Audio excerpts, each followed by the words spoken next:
Good evening, and welcome back to the Rising SUPERSTREAM. We're almost there. It is 7:08, exactly on time, 7 p.m. Eastern Standard Time. It is 7:08, and Kingdom Hearts 3 comes out where I live, East Coast, the canon timeline, in less than 5 hours. I'm really excited for this video game. I don't know if it's clear by what's up on the screen here, but I'm really quite excited for this video game. It's coming. Kingdom Hearts 3 is right around the corner. We started playing these together January of 2017, I believe. And boy, here we are. We caught up, only skipping playing the DS games and VCast, which, good luck. If someone can get me VCast, we'll play VCast, but hey, it's not possible. Je trouverai, says Trois, what's that? Yeah, Kingdom Hearts Trois, ultra pre-game stream. It's Trois means 3 in French. I had Tres written there before, like in Spanish, but I was like, hey, I'm in Montreal, I should use French. The reason it's called that, originally I wrote Kingdom Hearts 3 with the number ultra pre-game stream, and I noticed on Twitch that since it just said Kingdom Hearts 3 like that, people were gonna think I was playing Kingdom Hearts 3, which is not the case at all. So I put it to French. So yeah, no, we've got Parking Lot Kingdom Hearts in here. It is important. I guess I should go over this. A couple questions in the chat. Did you ever play Recoded on your own? I didn't, but I bought a copy of it. I have a copy of 358 that I'm still playing through, and I'll eventually get to Recoded. Did you see the GameStop ad for this? I didn't. I guess I'll watch it later. Let me jot that down for myself. So, while I'm jotting this down for myself, put this right below by Urban Yeti. So, tonight we have a plethora of Kingdom Hearts goodies ready to go. A couple things I've been sitting on that I haven't caught up on, and a couple new things actually that recently came out. So we got, in order, we've got the Kingdom Hearts 3 Memory Archive, which is a collection of videos that attempt to recap bits of Kingdom Hearts that we need to know for Kingdom Hearts 3. It is not a thorough recap, but people do suspect that since it was actually worked on by Square Enix and it's actually also in Kingdom Hearts 3, don't worry, there's no Kingdom Hearts 3 content in this. It's just there as a recap in the game as well. People do suspect that these are the important bits that we need to know, because why would Nomura put in bits that weren't important? I don't know. Maybe, maybe not. So we're going to check that out. Then I've got Kingdom Hearts Union Key. We've got a cutscene catch-up. I can speak good tonight. Recently, well, not recently, a little while ago, we went through all of the Unchained Key and Union Key cutscenes. Man, most of those were terrible, but there was some stuff in there. And ever since that stuff came out, 3 new cutscenes came out. So I've got those 3 also queued up. Then we've got the secret Kingdom Hearts, Parking Lot Kingdom Hearts. If you've never seen it, I'm not going to tell you anything about it. We will get to that eventually. Unfortunately, I came to realize that the original uploader of the video doesn't seem to exist anymore. The place I snatched the video from was a guy who said he wasn't the guy who made it, and he's just got it up to archive it. But it seems like the original video's gone. So, hey. Collapsed Vigil says he legit passed out both times he tried to watch the Unchained Key, Union Key stream. You know what? Sometimes I think back to that, and I wish I would have passed out during that stream. Would have been better for me. After that, we have 2 bits of VR content, so we'll jump over to the PS4. Hopefully the Elgato will cooperate on the way over. We've got the Hikaru Utada, Hikari and Shikai VR thing. That was the Laughter in the Dark tour that happened in 2018. I think it's just her on stage singing 2 songs. But you know what? If we're doing a Kingdom Hearts themed night tonight, then we're going to do that too. Cause why not? Cause why not? And then we've got the Kingdom Hearts VR experience JP version, as you can see. So like it was supposed to come out in December in all regions, and it got delayed. And then the Japanese one came out like on the 19th, but the English one still doesn't have a clear date. So we're playing the Japanese version. Both of these are free on the PlayStation Network. Of course, the VR experience is only on the Japanese and Asian region networks right now. It will be in English at some point. I don't know. We'll see. It's not going to be great. If you guys have watched any of the other VR experiences we've streamed, usually when they use the word experience, it's because it's not a game. It's just a thing that you watch and you just take in some stuff. So we're going to watch it and take in some stuff. Little aside for the Kingdom Hearts VR experience. There's a content update that's going to come out for it later. I believe it's scheduled for February, that adds more levels, since I believe this is only 2 areas or something like that. When the English version and the English content update is out, I'm going to do a new stream for the English version and the English content update. So we will revisit it in English. There are no subtitles or anything for this. It's going to be raw in Japanese. So I thought you guys would find this amusing. But Sony recently sent me my 2018 year in review, telling me my top 3 played games for the year. And, well, that was that. And I said, well, shit, I should dig up my 2017 year in review. And, well, guess what my 2017 one looks like? Square Enix with the full sweep across 2017 and 2018. This is what Platinum Trophy in all of the Kingdom Hearts games looks like. 356, 613. Oh my god, is that 413 hours in Kingdom Hearts? I think that's 413 hours in Kingdom Hearts. So that's how you get all the platinum trophies.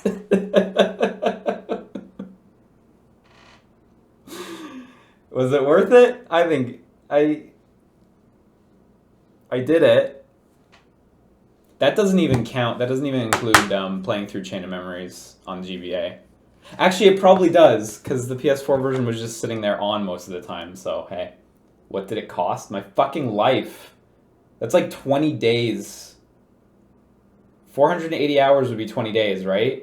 So, that's like 16 days of life. That's nuts. I mean, I got paid for a lot of it, so whatever. I guess it works out, but that's a lot. How did the game jam go? The game jam went well. It was really fun, actually. I've got a little shit version of the game that we're going to get online soon, and then we're going to work on a more polished version that we're going to get online a little after that. But tonight is Kingdom Hearts, so I'm gonna direct us back to Kingdom Hearts talk. We'll talk about the game jam thing, I'm sure, sometime tomorrow during Kingdom Hearts 3. Okay. So, first up, we have all the fucking videos. I cut them together, so they're all just gonna play one after the other. And we're just gonna hop into it. So let's start with this little recap that Square Enix put together. I hope you all have your notepads. There will be a test on this after. That's loud. That's loud. Do you remember this story? Let me know if this volume's too low or not.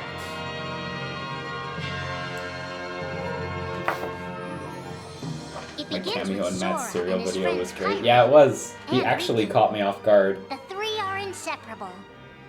And they believe another world is waiting out beyond the sea. They were right. They were super right. Don't ever change. Huh? 123 man simply says, "Eat my ass, Chirithi." Once we set sail, okay. It'll be great. But then darkness consumes the islands they call home and tears them apart. Yeah. The door is open, Sora. Now we can go to the outside world. Sora wakes up in an unknown world, and before long he meets 2 courageous companions, a magician named Donald and a knight named Goofy. Hey, why don't you come with us? We can go to other worlds on our vessel. They embark on an adventure and make countless friends. They do seem I mean, a I little do. different. I think countless is a bit of an exaggeration. Like maybe like The boy who 15 holds the friends? key. This world will Like, be plunged into dark. that much. After coming this far, there's I no have, way like, we're gonna probably- let that happen. 100 good friends. Just as Sora is starting Maybe to grasp 150? the power of the Keyblade, he comes face to face with his friend Riku.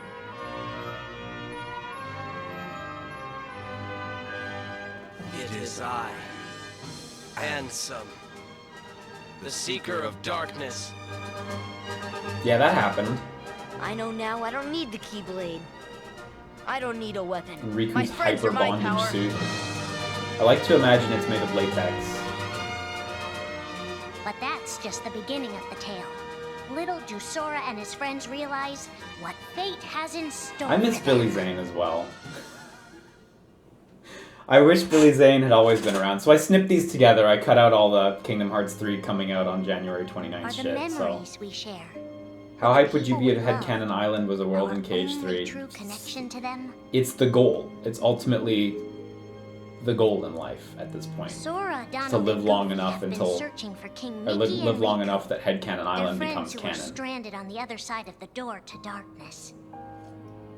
A clue leads them to a mysterious citadel called Castle Oblivion. Oh yeah, drink, right. There was a drink there. Riku! You mean Riku's here? Proceed, Sora. To lose and claim anew. Or to claim anew, only to lose. Sora is determined to press on and look for his friends. But as he Man, climbs, his finally. most precious memories Chain of Memories begin came to out in slip what, away. like 2004? He is being tricked by 2003, Marusha and a 4? I think mysterious 4. organization who are trying After to make him their puppet. 14 fucking years? Unaware that the events of Christ, his 15 past I guess have been almost. rewritten What were inside January? his 14 mind, years? Sora races to the We're top finally of the gonna, castle like, to save a girl get named some Naomi. real good shit for Castle Oblivion. Sora, what happened to you? What's that I mean, mean? Birth by Sleep gives you some good You want shit, me to but now we're abandon gonna get the But real then good he shit. learns the shocking truth. Even if you come for me, what then? Seriously, don't until stop Birth this, by no one Sleep, will. Castle Oblivion was like Naminé has kind of special powers. kind of frivolous. And she's the one who's been changing Sora's memory. Just make it count. The girl you've been trying to protect all this time is really a manipulative witch who shackles people's hearts.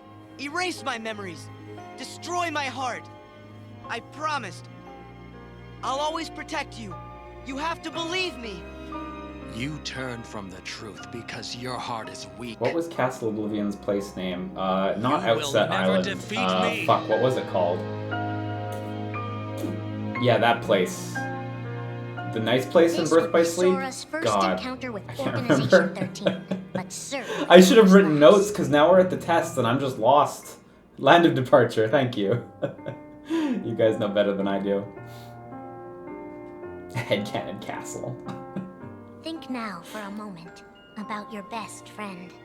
Someone you couldn't bear to lose. Yeah, so she's gonna be real fucking important, man. For the 7 days since my arrival, the name Roxas and the number 13 were all I had. I never really would have His thought mind that a Shion blank would be slate. as like Roxas important as starts she's gonna counting be. days, But determined the to fact never that she's forget like anything all he in had. that Kingdom Hearts He 3 and stuff his friend Axel go on missions for the organization. Today makes makes me 255. think she's really important. It's been that many days If you say so, since I Nomura. first joined the organization. So, you got the number memorized, do you? Ha, drink. They are soon joined by the group's 14th member, a girl named Shion. Like Roxas, she has no memory of her past. Let us all welcome one of the Should we add Keyblade's McHughes and chosen. Sigil to the list of drink words / The phrases? Oh, three maybe have been tomorrow, told yeah. they don't have hearts, that they're nobodies. And yet it's strange. They start to realize how much they care about each other. Axel, does that mean you and I are friends, too? Well, if you're friends with Roxas, then yeah. Man, I didn't really realize how like low If only Shion had her this zipper down. Could last forever. Or is that just how Axel sees her? I mean, the clothing doesn't count, right? It's just the body that you see differently, We right? can't afford to take any more chances on you. You were a mistake we never should have made. Shion's darkest secret. Is it that I'm not supposed Right to there when exist? she was leaning over with it, I was like, whoa, Shio never noticed this. is a puppet created to duplicate your powers. Is that she only exists to seize control of Sora's power, the Keyblade's power. Mm-hmm. Both of them have connections to Sora, but we only need one of them. You don't like what I'm insinuating about Axel? They have to destroy He her? loves Roxas. Let Axel kiss Roxas. Roxas, if somebody doesn't, Let then you won't Roxas be get pregnant and give birth to Roxel. If they really have no hearts, then why does the truth hurt this much? The grief? You can't turn on the organization. You get on their bad side and they'll destroy you. No one would miss me. That's not so edgy. I would. I like that though, that I would. Did I ever Please finish don't hold back, 358? Axel. Not on the DS, no. Promise. What's your problem? It's been hard to put a lot of time into it. Think It's a little can do dull whatever knowing what you happens. Want. Well, I'm sick of it. Go on, you just keep running. But I'll always be there to bring you back. The loss? You're next, Roxas. I have to make you a part of me too. Don't you see? This is why I was created. It's a pretty cool The shot. emptiness. See you again. I'm glad I got to meet you. Oh. And of course, Axel too. You are both my best friends. Never forget. That's the truth. That's nice. The little teardrop on the page erasing Shion. But I believe there's hope. That for wasn't them. in the 358 movie Don't thing, you? was it? Not presented like One that day they'll be anyway. together again. That's a neat way of presenting it here in this context. These are really like nicely produced, honestly. For anyone who might have missed at the beginning, these videos are apparently also in Kingdom Hearts 3 Making tough choices isn't easy. in the data log. But if and you that's can watch what it these takes to catch-ups. save a friend, They just released them on Square Enix officially just released them on Riku YouTube the other day. discovers So. Sora in Castle Oblivion, suspended in a deep sleep. He is faced with a Yeah, decision. CVP in chat confirms they In are your heart indeed in there's the game. darkness. So. And in that darkness is Ansem. Riku. Please choose. I don't need my heart locked. I'm ready. I'm gonna fight Ansem. You're not gonna lose. I know it. Man, he's got those little sexy gloves that end like right here too. Those things are baller. I can't wear those. I can't rock that look. Riku embraces his inner darkness and resolves Gotta to be a carry brave it guy to toward wear the light. those. What are you making me choose now? Between the road to light and the road to darkness. Neither suits me. I'm taking the middle road. Do you mean the twilight road to nightfall? No. It's the road to dawn. In time, Riku crosses paths with Shion, who attacks him with a false keyblade. Yeah, shoutouts to Darkness Tell me and Zero. first, Absolutely. why you are That dressed as one fucking of name. us. To make sure my best friend sleeps in peace. I don't know who you're supposed to be, but you can't fight fire with sparks. He learns that Organization 13 is Good using dialogue. her and Roxas to drain Sora of his memories and power. Sora's memories are escaping through Sora's nobody into a third person. And now, they're starting to become a part of her. Now, Sora has been put to sleep so that we can piece together his memory. Except, You can't because part of it is inside of me. That means he can't wake up. yeah, you got it. To save his best friend, Riku prepares for the inevitable. I have You to know, this face actually organizes one of these the events in like a organization's pretty members soon. digestible I way. might not survive the fight. This specific sequence with like how If Shion I works do, and what her deal is. It might be because I gave in to the darkness. And Shion chooses to do the same. I belong with Sora. And now I am going back to be with him. Like cutting it between like Riku the and end of Chain of Roxas Memories clash. and then Both desperate to save KH2 a mixed friend. right in. Why are Totally you works. trying to stop me? Because I want The back original rest order of Sora's consumption, memories. like, I don't I'll know. set Kingdom Hearts I had a hard free, time grasping it everything will be the way it quite so well. Like what She'll Shion's come purpose back. was and stuff. and the three of us can be together again. You mean Shion? It's a struggle just to remember the name now. Either way, I can't let you go doing anything crazy. Riku's overpowered and decides not to hold his darkness back any longer. You've left me with no other choice. What? I have to release the power in my heart. The dark power that I've been holding back. Yeah. Even if it changes me forever. Come Guardian.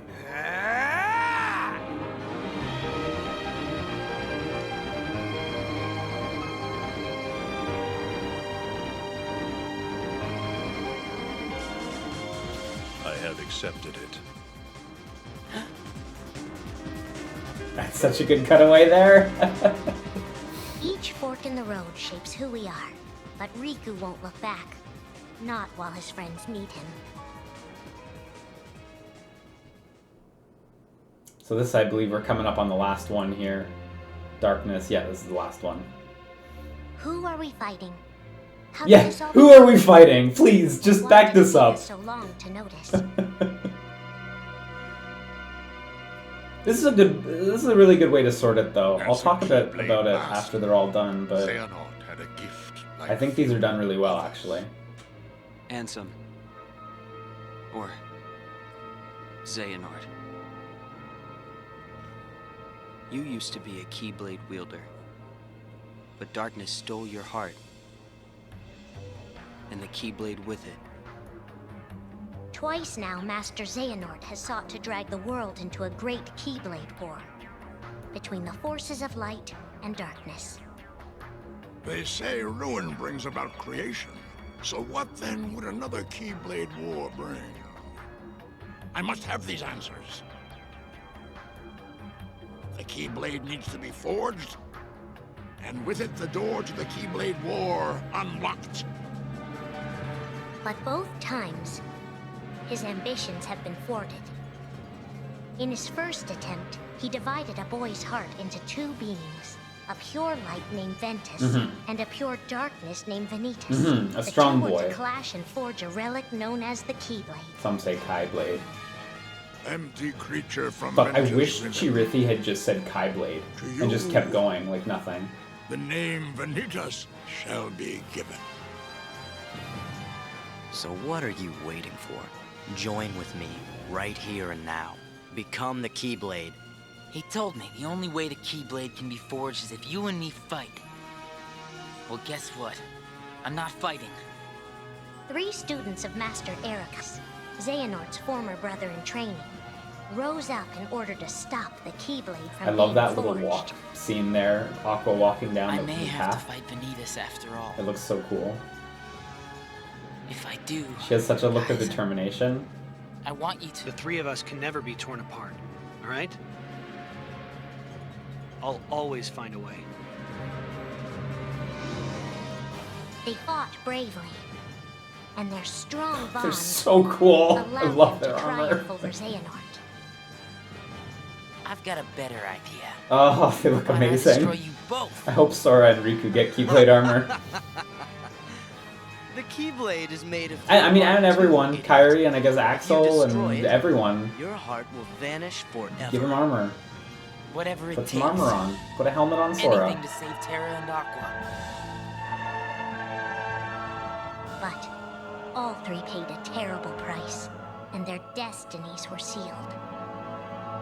The destruction of the Keyblade plunged Ventus into a deep sleep. Aqua sacrificed herself to the realm of darkness to save Terra. And by the time he was found, Terra was going by a different name. Xehanort. Master Xehanort's second attempt to start the Keyblade War involved pitting 7 pure lights against 13 darknesses. Ah, this is really well sorted. His heart and body acted separately. His heart, Ansem, manipulated This whole Darkness Riku book, and Maleficent into capturing really the like 7 how they pure organized lights he this. needed, the Princesses of Heart. His body, Xemnas, founded Organization 13, who would serve as the 13 Darknesses. But his plans were dashed by Sora and his friends, who defeated Ansem and Xemnas. Light! But why?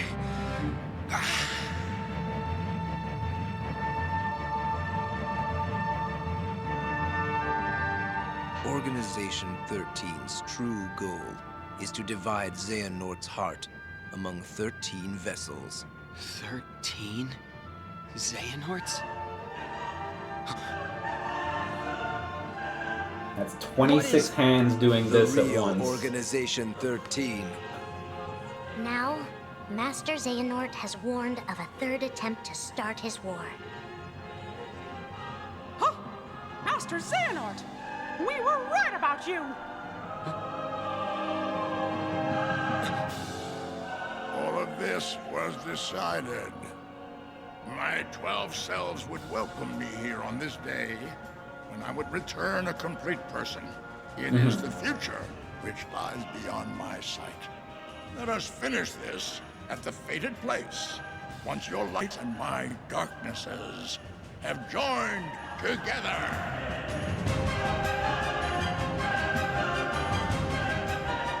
13 darknesses, 7 lights.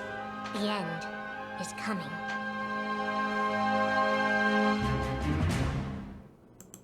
Okay, so that is the recap portion that Square Enix has in Kingdom Hearts 3.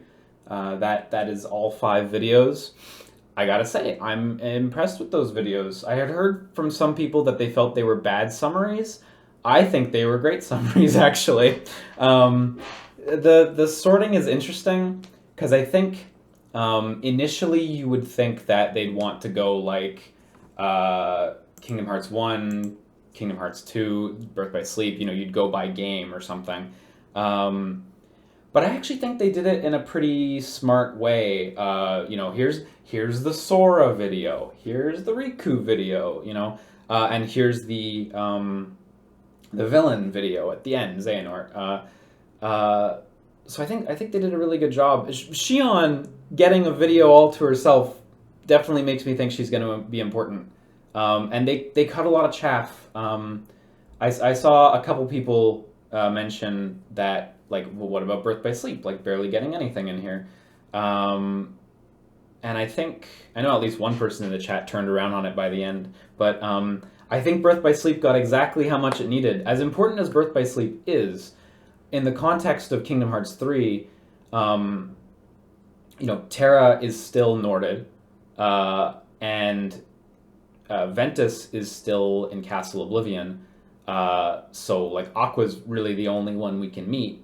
And ultimately, all Aqua has to say is, Terra was taken by Xehanort, and I put Ventus somewhere safe. We don't need a backstory on these characters.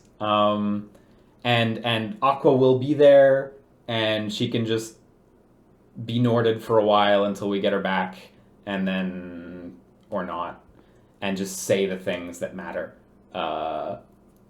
Terra and Ventus, like, don't get me wrong, they're important, but, like, in the context of Kingdom Hearts 3, and where a player who needs a catch-up video like this, someone who maybe hasn't followed it as closely as we have over the past 2 years, someone who needs that sort of catch-up, I think this is all the information you really need on Birth by Sleep. So, as Saniko says, about the only relevant character I feel got the shaft is Braig. Yeah, I mean, we'll see. I don't know if you need a lot for Braig, though, either. As long as they kind of present him from the beginning as the type of villain that he is, I think that'll be okay. Maleficent similarly didn't get anything in there, but I think that'll be okay as well. Yeah, you know, I think they did a really good job covering like the primary characters who are probably going to carry the thrust of Kingdom Hearts 3's story. Um, Ultimately, like if you wanted to summarize more, you could. Uh, I guess we'll have to see tomorrow when it comes out and we've played it, but I'm gonna have to assume that these are the most important things, and everything else is a little bit secondary. I mean, you know, they're gonna be important, but not so important that they need their own recap video. I think it's understood that, you know, even in a sequel, even in like Kingdom Hearts 2, they're gonna remind you of some basics during character dialogue. Like, remember when this happened, or yeah, this happened to us before, and the player goes, "Oh, from that, yeah, I remember. I clapped when I heard it." So I don't think we need full recaps on everyone, and I think they did a good job. I think, you know, based on knowing very little about KH3 before having played KH3, I'm gonna say good job. Maybe it's inadequate, but for now, I think this was pretty good.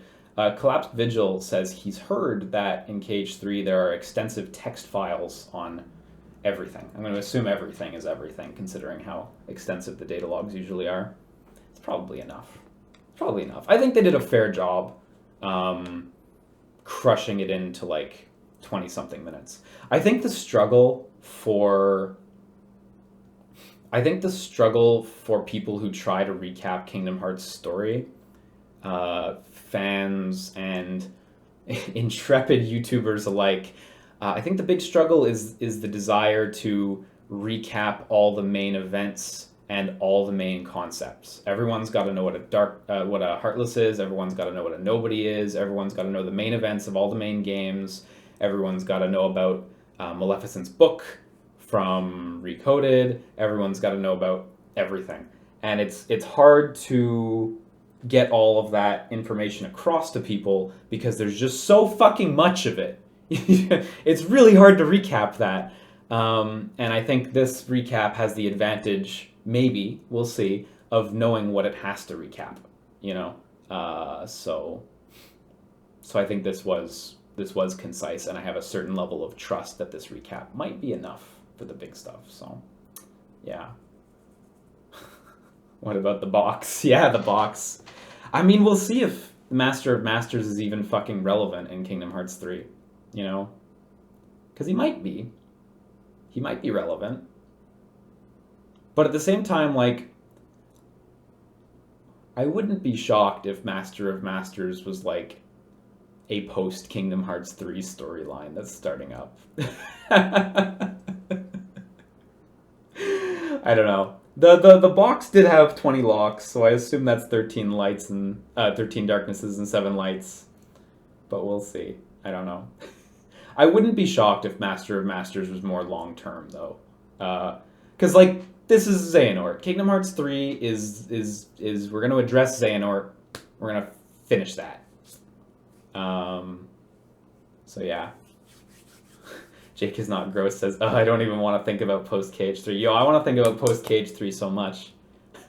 Not that I'm not excited to see the conclusion to the Xehanort saga, but I'm intrigued by the idea of something new that isn't Xehanort, because it's been Xehanort for a while. And I've only been playing these things since fucking January 2017. Some of you guys must be real fed up of Xehanort at this point. So, yeah. Oh yeah, he's probably secret movie stuff. You're right. You're fucking right. Cool. Okay. So let's pop back in now. We're gonna get to the Kingdom Hearts Union Key cutscene catch-up. So yeah, before we hop into the Union Key cutscene catch-up, I just want to give really big shout-outs to KH Insider, Kingdom Hearts Insider. They did not ask me to do this, but I contacted them back when I did the initial Unchained Key, Union Key content when we watched the movie.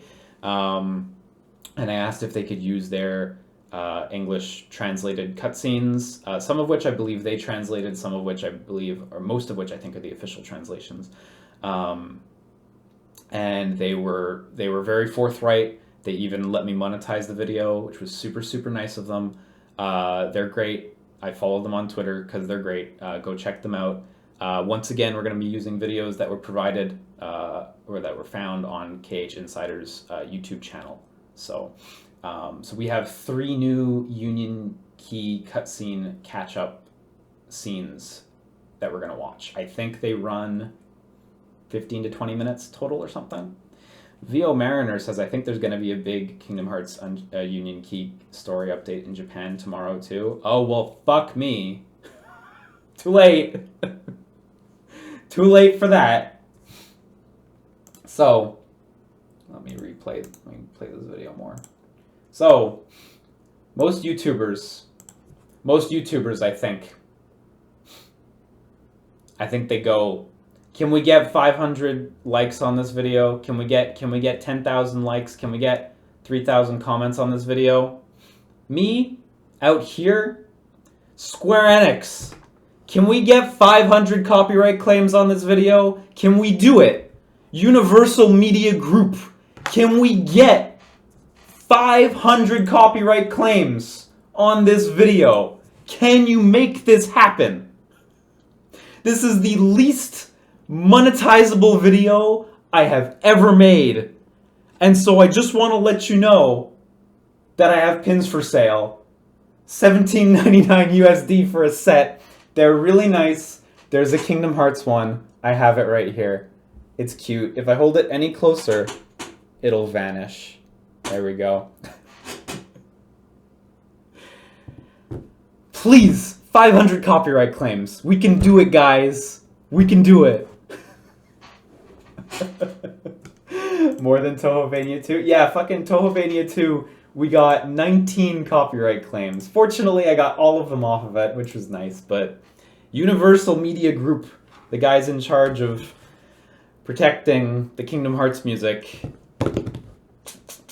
you can't fuck with them. You can't fuck with them. These pins are nice. I like them.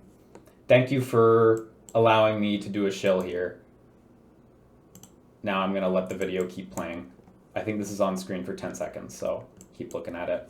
Shoutouts to Norisuko, who did this pin, actually. He was the one who did the art. He's a very talented adult artist. I like his content very much. Anyway, on to the Union Key cutscenes. Let me know if the volume's a bit loud. I think it's a little louder, so let me turn that down a bit, especially since there's no voice acting.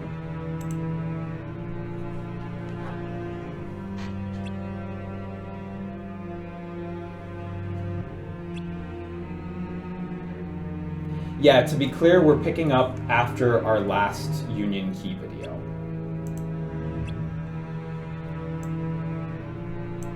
Someone said I should read the titles, so let me just grab those for you.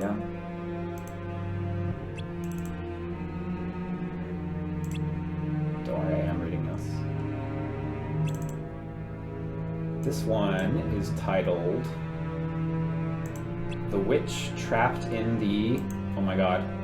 The file name is too long. You travel back in time to a past in which version you exist. This requires your body and heart have once been split. Those are the rules of time travel. Yes, we know this from Dream Drop. It is called The Witch Trapped in the World of Data.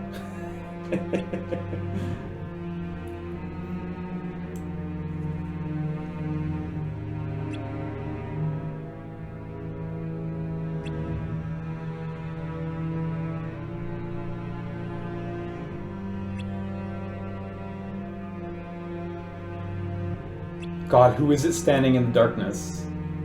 Is it fucking Ventus? Is it gonna be fucking Ventus?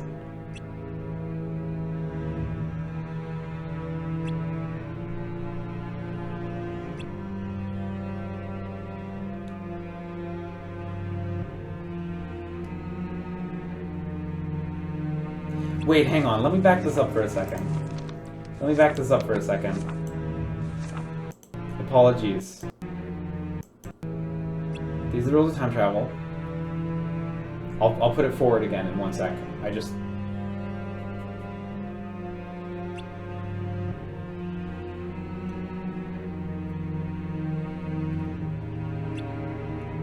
The elderly Keyblade wielder. That doesn't sound like something that Vanitas would say. The Master knew. The Master of Masters. I was wondering if when he said Master he had been referring to Xehanort, so I just wanted to re-see that. Because if he said Xehanort, then fuck you, that's Ventus up there.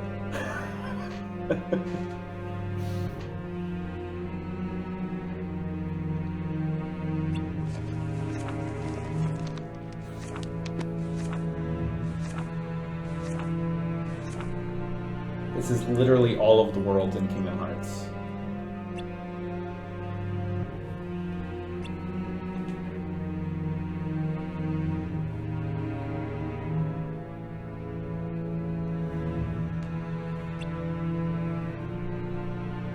I really hope you get to fight the Foretellers in Kingdom Hearts 3 as like secret bosses or something, like the Data fights in H2 Final Mix.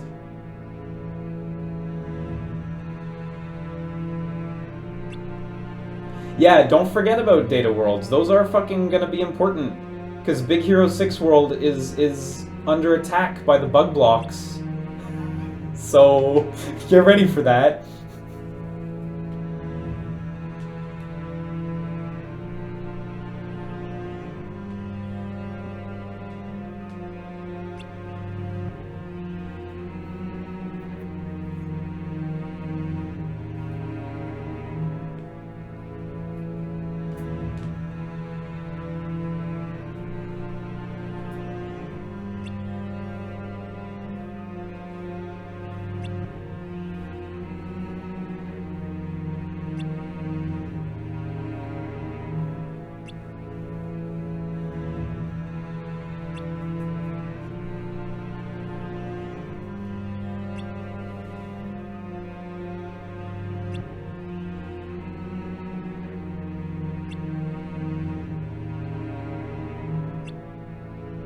It was your memories. Ooh. Not scared of your power. Ooh.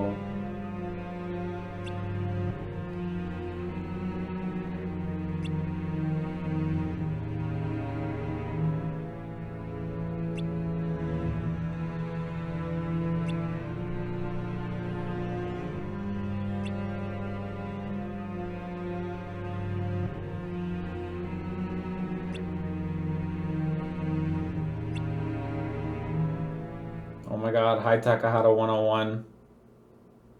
Are you the real Takahata 101? Do you know anything about Kingdom Hearts, Takahata 101? Okay, yeah, this is the next scene. This one is called Person of Interest, I believe. Taka says he knows nothing about Kingdom Hearts. Some meme game, yeah? Yeah, basically. This is the culmination of like 15 years of passable story right here. Kurt, this is what's happening on screen. Enjoy these mobile game cutscenes with us.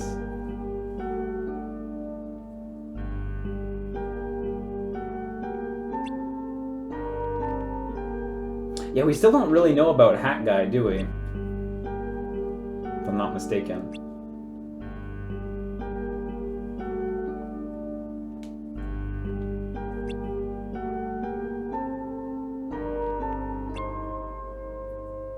I'm so happy Lorium shown up. Yeah, this Blaine Brain guy, but we don't really know too much. Maybe he's the Master of Masters. Maybe he's the Master of Masters. Nobody.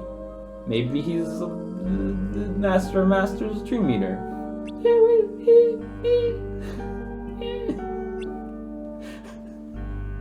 Could be anyone. Maybe he's wearing a mask.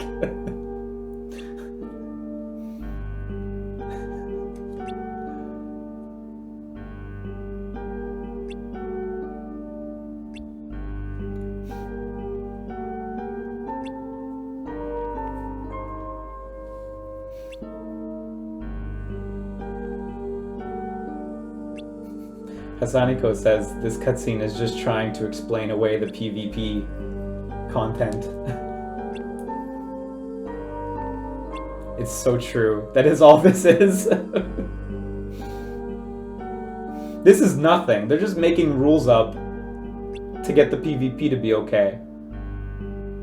Or to justify it narratively, anyway.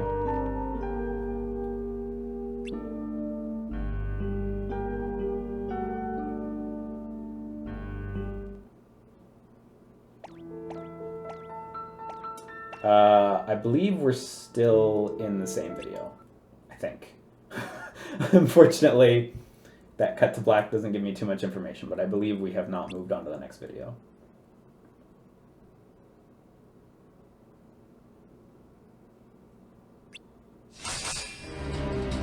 Yeah, we're still in PvP world.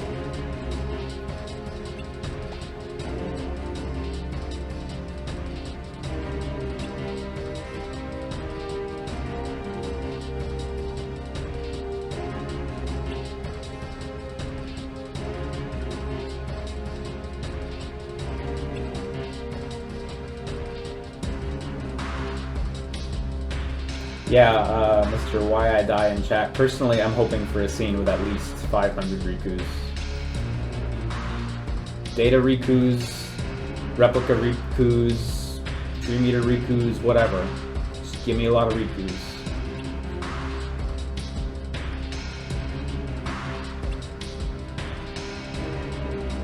Oh yeah, I guess just to let anyone know in case they're coming in on this new. The character with the Minnie Mouse headband is the player character. That's the character that whoever records them for KH Insider uses. So that's why they look like that.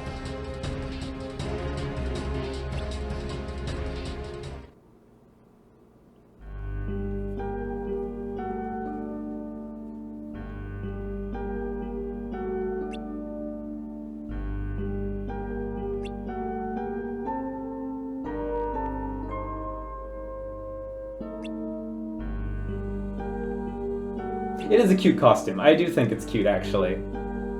Whoever the player is, what they picked. I like it.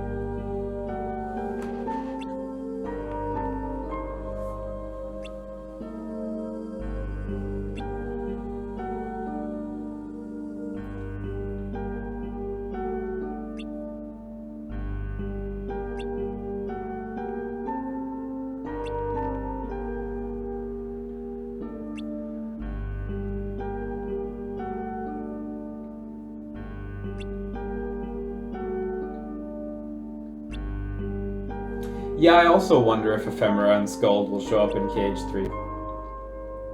Oh, and Brian.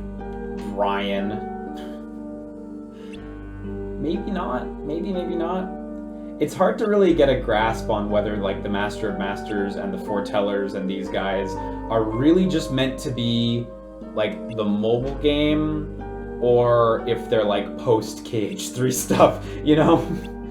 The movie, like the big fancy elaborate movie, almost makes me want to believe that Master of Masters is like post KH3 stuff, but I can't help but just back up my expectations and say, well, maybe that's just long-term mobile game story.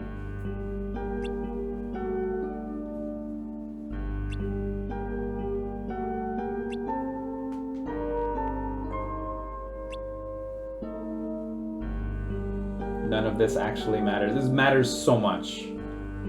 This matters more than console Kingdom Hearts games. I mean, maybe not this scene specifically, but... Yeah, that's true. The top-ranked Union Key players are somehow getting immortalized in Kingdom Hearts 3. Forgot about that. Probably on a big plaque somewhere. All those people who helped kickstart the game by spending like $100,000 each.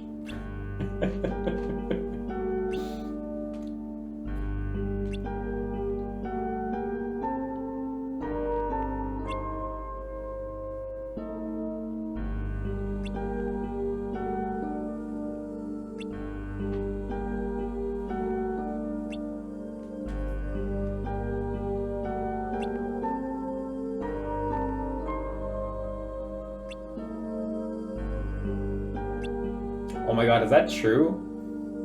Is the best Keyblader Big Dick 42069? Is that actually true? Is that the #1 ranked player? I can't tell if you're pulling my leg or not. Did you claim your free Keyblade code from doing the Union Key minigames? I tried to claim it like 4 days ago, but it was too early. But I saw you can claim it now, so I should do that tonight, actually. For anyone who hasn't done it, Kingdom Hearts Union Key has a collection of great LCD minigames in it that you can play without having to touch the this portion of the game. You can just play them from the title screen, and if you play them enough, you get a Keyblade skin in Kingdom Hearts 3. It is just a skin, it's not a Keyblade with its own unique abilities, but... Okay, you were kidding about Big Dick 42069. Damn. Because, boy, that'd be some good shit. Are they good minigames? I think they're good, the LCD games. They're not... So basically, you have to hit a sum total score in each minigame. You don't have to get like an absurdly high score in any game. It tallies all of your plays of each game, and you just need to hit certain numbers. They actually lowered it by half recently, the requirements. I think they're all good. Difficulty-wise, they're not all the same. We just moved on to the third video now, by the way, which is Meeting El Reina. Guess who this is? So there's Larxene as well. Strelitzia. Sorry, did he just say his little sister? Sorry, did he just say his little sister?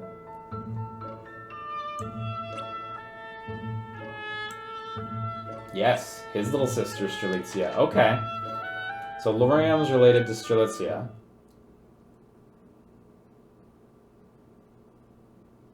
Okay. Larxene before she took her sadist dom pills.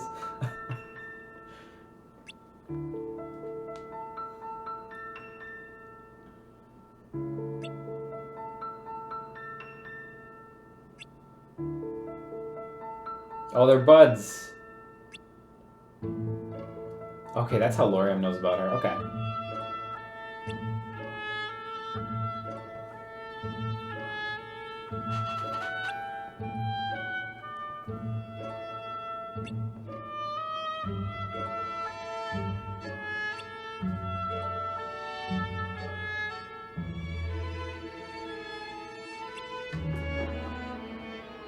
Oh, Soulshine is actually pointing out in the chat, the Starlight Keyblade, which you get from the Union Key minigames, actually is available to unlock through normal gameplay in Kingdom Hearts 3. I did not know that, Soulshine. So, well, you don't have to play the LCD games if you don't want to, so... Waiting for someone. Yeah.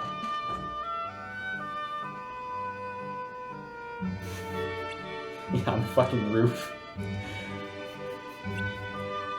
You know, it's a good call to put her on the roof, because that's the only way you could have been like, yeah, she was there the whole time without some super bullshit. Like, she's literally just off the camera the whole time.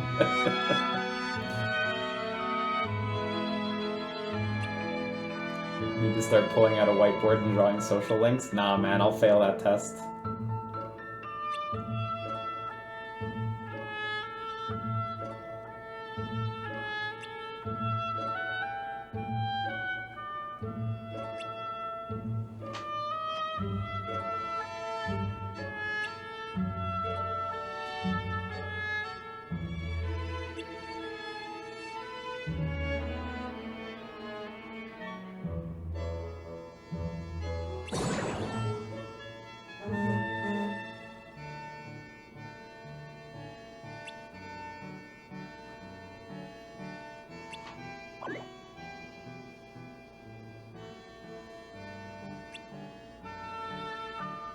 Yeah, all the music's great in this game, Failure at Life, even if we gotta occasionally watch uninteresting scenes. This is not one of those, by the way, but the music definitely makes up for some of it.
Yeah, so I believe I remember that scene a little bit, where she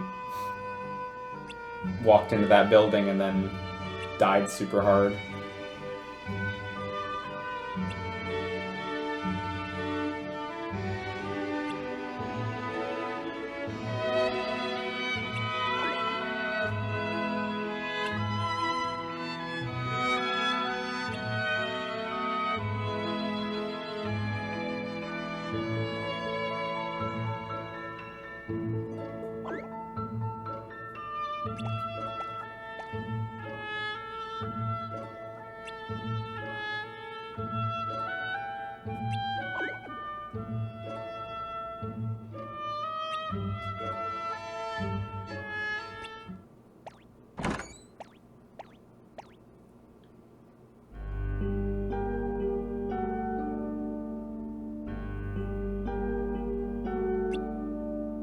I didn't realize she meant the super death building was that close. Like she just went in to investigate, right? I thought it was a little distance away, not like literally 5 feet away. Surprised Lorian didn't want to investigate too, but hey.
Because Strelitzia liked the player character, right? That was the deal?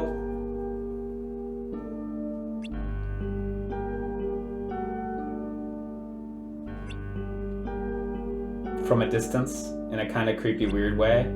But, yeah, that was it? Okay, yeah, okay. Thank you.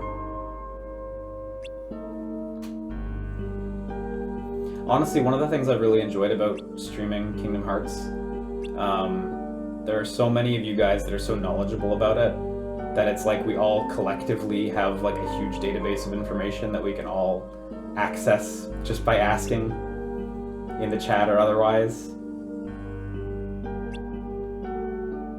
It's really easy to discuss stuff in Kingdom Hearts with you guys because some of you guys are really knowledgeable about it. And we can cut through the chaff quickly. Dodge and Dust says he is only knowledgeable about it because of these streams. You're welcome. So that was it, by the way.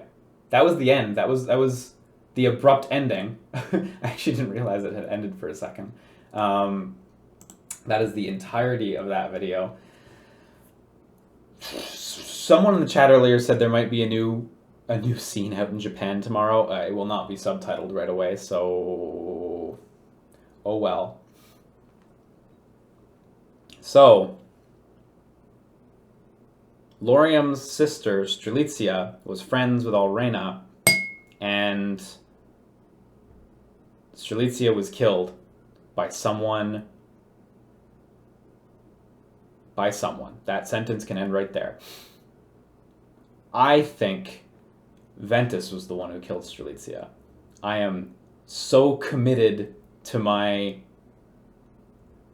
this thought that Ventus was the one who killed Strelitzia, because that gives Marluxia an amazing reason to want to go to Castle Oblivion. Why did Marluxia want to go to Castle Oblivion? Why would he go to Castle Oblivion? For what reason would Marluxia want to go to Castle Oblivion except that Ventus is in Castle Oblivion? And when Ventus was split, Vanitas is like the evilest motherfucker around. evil enough that I would think he could kill a person. So I think that Ventus, that is to say the, you know, original Ventus where it's all together, killed Strelitzia, split, and now good Ventus is in Castle Oblivion. Marluxia goes there to try to find him, ultimately doesn't succeed, because Sora kills him super hard. And then... and Vanitas is just still doing his shit. This is my thought. This is my bet. That's it. Put a pin in that. Put that on the wall. Put a pin in that. That's staying. All played through. Soulshine says there's a working theory that the large angel of death behind Marluxia's final form in Rechain of Memories is Strelitzia. That could certainly be, or at least like a visual representation of Strelitzia. Yeah, I could buy that. So. Yeah, Clef's Vigil says Ventus had so much darkness that it became a whole person, but not enough light to survive without help. Yeah, right, I can take that. Don't the events of Union Key take place hundreds of years ago? They do, I think. Nonetheless, somehow Ventus survived from there to there, so... I don't know exactly how that worked, but it happened. But that's my theory. Right up there next to Headcanon Island and... what's the other one? What's the other good theory? What's the other good theory I had? Hollow Bastion is Radiant Gardens. Nobody. That's the other one. Those are up on the wall. Worlds have nobodies. They must. They have to have nobodies. I mean, if anything with a heart can have a nobody, why wouldn't the worlds, if the worlds have hearts, why wouldn't they have nobodies? Why would Tetsuya Nomura do this? Why would he say anything with a heart can have a nobody, and then he gives the worlds hearts? Duh! There's gotta be heartless worlds. There's gotta be nobody worlds. Don't think too much. Don't think so little. You're blind to the truth. They're trying to keep it down. But they can't keep me down. How can you be so brave and yet so heartless? I try. This is just the Kingdom Hearts life. Oh boy, I would actually love for that to come up at some point. Maybe not in Kingdom Hearts 3, but like the notion that the worlds have hearts in a world where it's like clearly stated a zillion times that the darkness can get in the hearts and you can get heartless and nobody. Why would you not? I mean, there's data worlds. Are there also data nobody worlds? I assume so. This is the fastest I've ever seen someone go from a casual observer of a series to weaving crackpot theories about it. 2 years about. It only took 2 years. This is your brain on Kingdom Hearts. Is it worth it? Probably. Let me just muss up my hair. It's worth it. Can't look too crazy. Yeah, I have watched the trailers for Kingdom Hearts 3, so not 1,000,000% blind. I've seen what's in the trailers, basically. So, no, keep the hair. I need like a pin board in the background. God, I should have made one for today. I wasn't ready for that. I was only ready for like certain elements. I have this here. I wasn't sure if it would come up at some point, but this is here too. So I don't know. I thought it would be good for a gag, but this is what's happening. That's it. That's all I got. I thought you'd be more useless. $40 Keyblade. Okay, so now I think we can move on to the next video. Failure at Life says, can we just watch all the trailers on stream? Ooh, it's tempting, but no. I actually don't have time. I got stuff I have to do tonight, so... This is a tightly scheduled event happening right now. Okay, so let's jump to the next thing after I read this one comment. Apocalyptic Express says there's a theory that Scala ad Caelum, which is a Kingdom Hearts 3 area, it's mentioned in a trailer. I'm sorry if that comes off as a spoiler. It was in a trailer. I'm sorry for the no trailer, folks. Theory that Scala ad Caelum might be the somebody world, and the world that never was is its nobody, and another world I forget, which is the Heartless. That would be dope. That would be so fucking dope. I could buy that the world that never was would be that. I mean, look at it. It's weird. It's odd. People don't live there, really. I mean, the organization members do, but, like, it's more like a vehicle than, like, a place to actually grow up or anything. So, yeah, I don't know.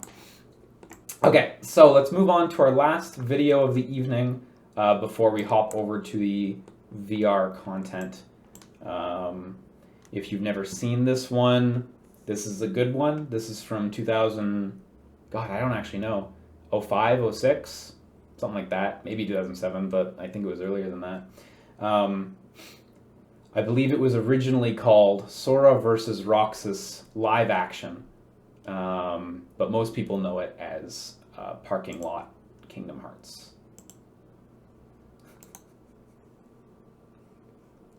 That's pretty loud. This is not subtitled, so. 2, 1. Sora. Roxas! What'd you do with Kairi? She's part of the darkness now. She doesn't need the light. You're a nobody!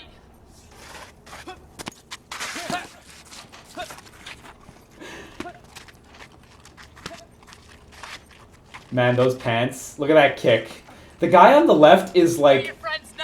The guy on the left is like thinking he's really cool with his moves, but he's like way too into his swings sometimes.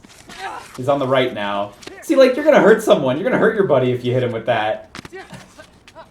The guy with like the blue patterned hoodie is like caring about his friend. Yeah.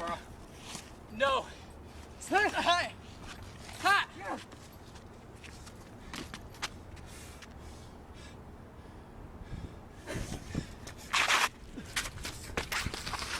Don't hit the camera, man. Dual wield! Yeah! Not at the camera, man.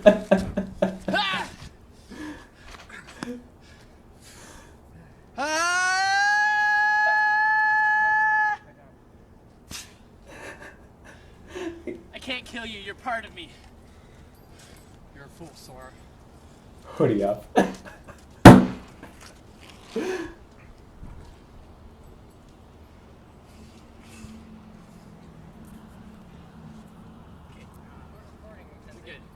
We're good. Put that in a museum. That is art. Amazing video. I don't know if for you guys it was crushed to mono audio, but it was for me, so I only had it in my left ear. But amazing video. Still really good. Nobody knows who these guys are. I don't know where they filmed it. The original video is not on YouTube. This is a re-upload. Masterpiece. Have you seen the final mix version? I have, where people have edited in appropriate sound effects and such. It's so good. It's such a good video. I love how they whisper like stage notes to each other. Like, they've definitely gone over this scenario once or twice, but they're still not quite at the point where they don't need to whisper to each other, and they don't really have the spare time to record it 3 or 4 more, because one of their moms is coming to pick them up soon. Man, so Blue Hoodie guy, to me, he's always been like relatively like well-meaning. You know, he's going through like a bit of an edgy phase. Look at his, you see his pants. He's got all the straps and those pants. You know those pants. You remember those pants? You remember the kid in high school who wore those pants? Not me. He's going through a phase. That's okay. He's fine. He turned out fine, I bet. But we get over to this guy, Black Hoodie guy. I turned it down a little bit. Are those Junko jeans? They might be. Takes his nice Sora pose there. This guy's always swinging too hard. I've always thought this guy was going in too hard. So at the beginning, he's fine. He's fine. Look at this kick. You're gonna hurt your friend. He reminds me of, like, I don't know. He reminds me of a kid in high school who was always, like, who always kind of, like, acted like him. Look at that swing! You're gonna take your friend's fucking face off. You're nobody. What if you hit him with that? That would hurt. It reminds me of this kid in high school who, like, always went in way too hard just to look cool. Like, here, too. Like, it looks like he really fell over. Because he's so busy trying to go in for real and do all these fancy spins. But he can't nail it. Look at his leg. Look, he catches his foot. Because he's going in too hard.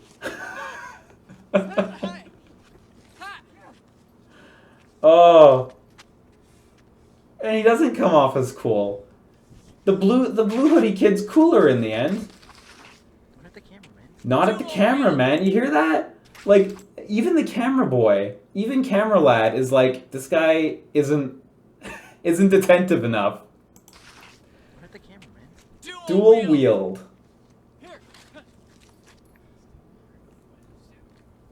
And we get some whispered stage notes. What did they say there? What are they saying? I'm gonna crank it up. I couldn't quite hear that. It's hard to make it out. We're gonna need to hire a real investigator.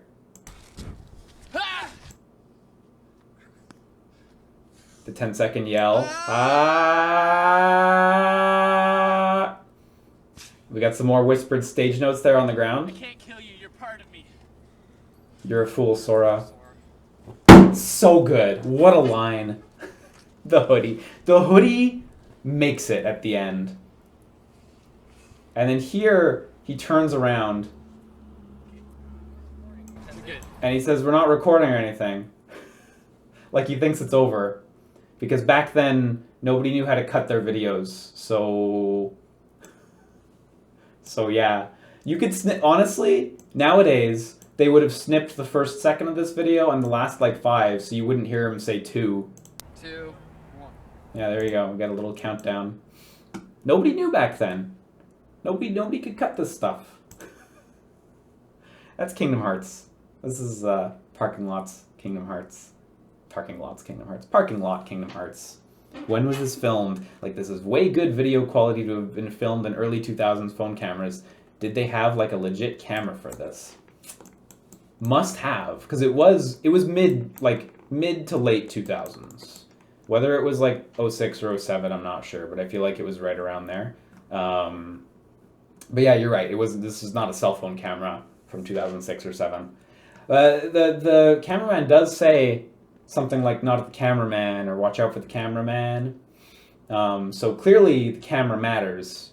Maybe it is an expensive digital camera. I don't know. I'm not sure.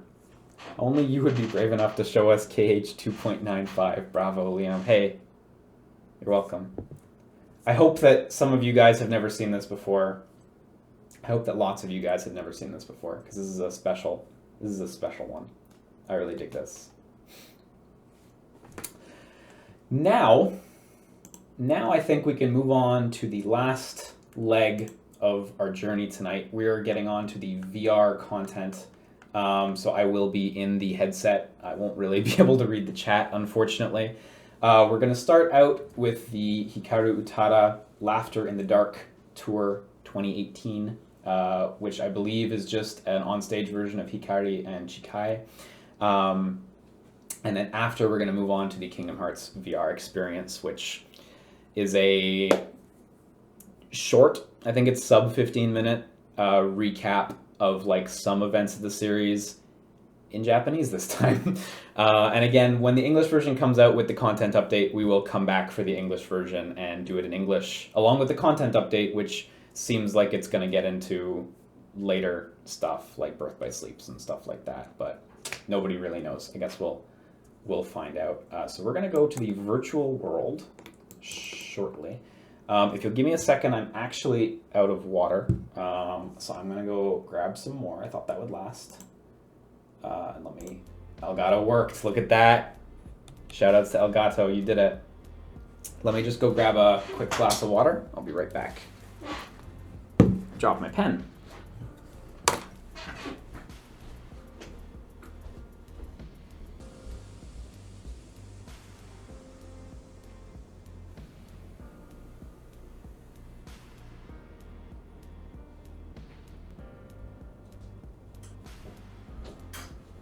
Sip my water.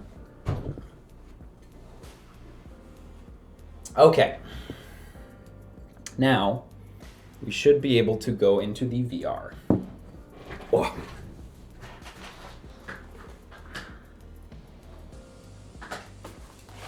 You on, you're not on. So, this first one, I don't really know much of anything about. But I think we already know what we're getting into. This is going to be probably a VRized excerpt from a concert from the Laughter in the Dark tour that Hikaru Utada did last year. She, of course, did all of the main themes for the Kingdom Hearts games, Simple and Clean, Sanctuary, and now the newer Kingdom Hearts 3 ones, along with Skrillex. Or actually, only one of them was Skrillex, that's true. So, if you're not down to watch footage of a Japanese woman singing, this might be a good spot to tap out. Otherwise, let's, I guess, take a minute and just appreciate the music of Kingdom Hearts. I think there's no better way to do that than literally watch a portion of a show without without explicit Kingdom Hearts art in our face. So, let's see.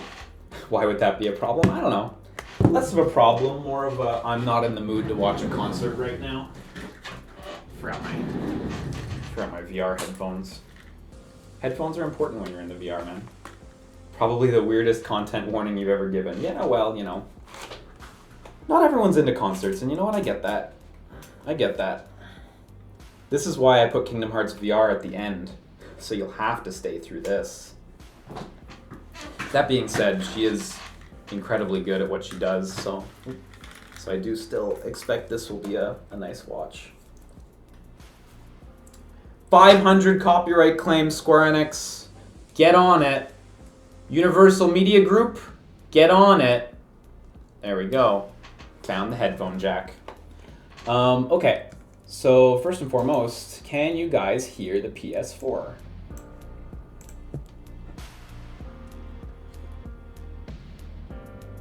That's important. We're already in the menu here. Oh, well, thanks, Elgato. Okay, good, it worked.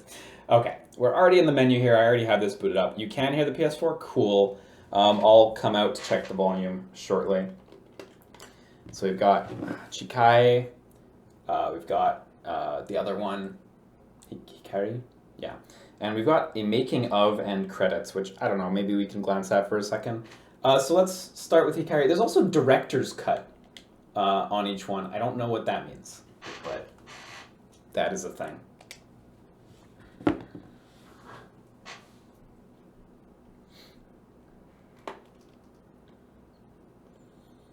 I am glancing at the chat now in case there's a problem with the audio, so.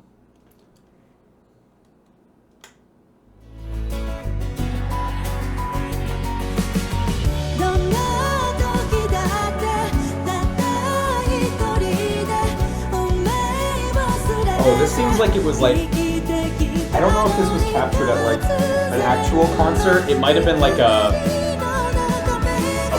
warm-up or whatever they do before they actually go on stage. There's no hint of an audience around me. Can you guys hear this okay? Volume's good. Nice.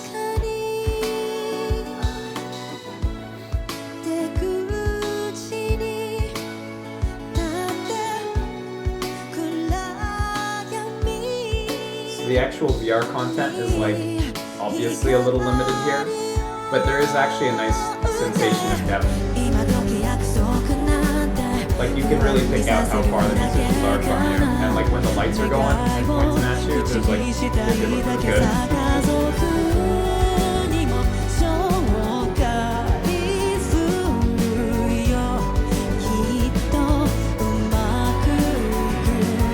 When you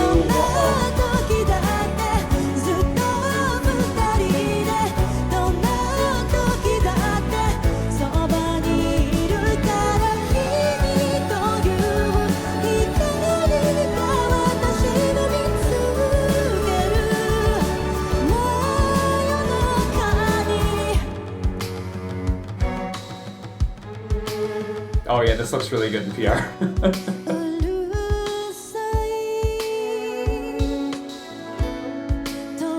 Wow, this is getting way more intimate than I expected. Stereoscopic camera putting in work.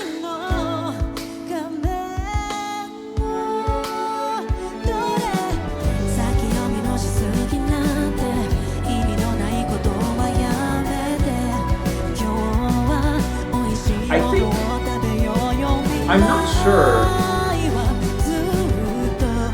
but did they briefly there sub in a 3D model of her? For a second there, she looked really fake. Like when she was as close as she got. I know this sounds like a tinfoil hat theory, but for a second there, I think they subbed in a model of her. Probably to make the illusion of depth really, really work up close. Yeah, Data Hikaru. Yeah.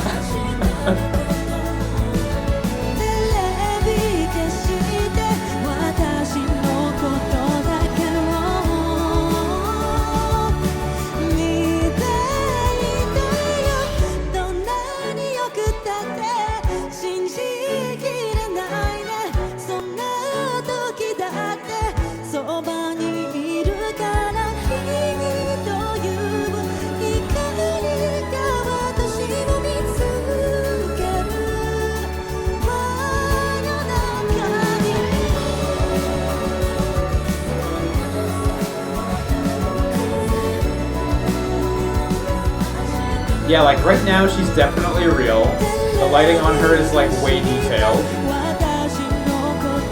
I'm like looking at the shadows on her really carefully.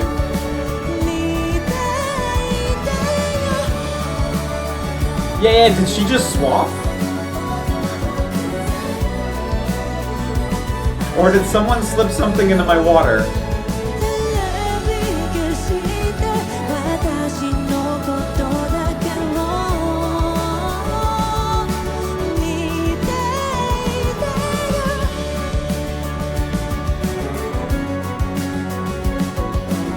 And now it's back to live action. I'm glad there were some people in chat who saw that too.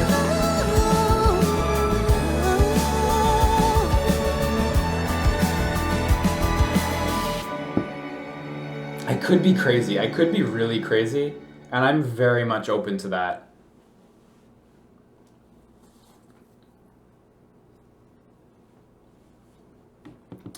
Let's pop in to the next one then. Chikai. Ending theme. Big spoilers incoming. Oh, this environment looks way better in VR. How we're like looking in on a sound booth down there. The lights give it like a real sense of space too on that around that square. I'm sorry you guys can't get the full effect, but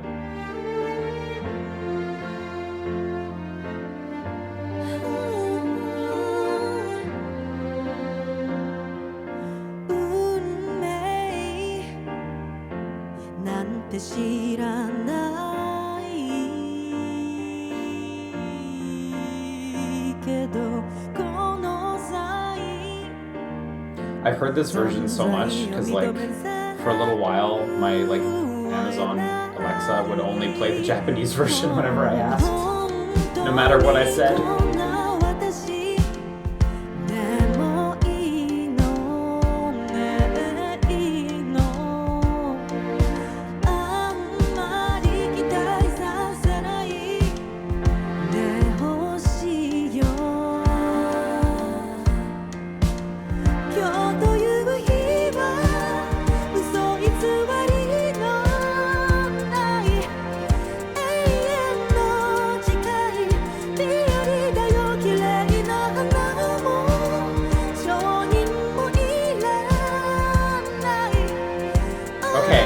Is Data Hikari incoming?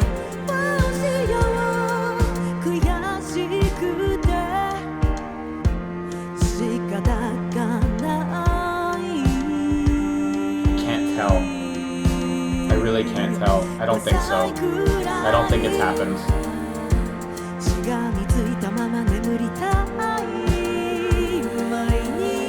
Why is it that she looked so plasticky in the last one? Maybe it was just the lighting? It was very particular? I don't know. But I don't think we're at Data Hikari. Oh, that breakdown.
Yeah, I don't think there was a Data Utada in that one.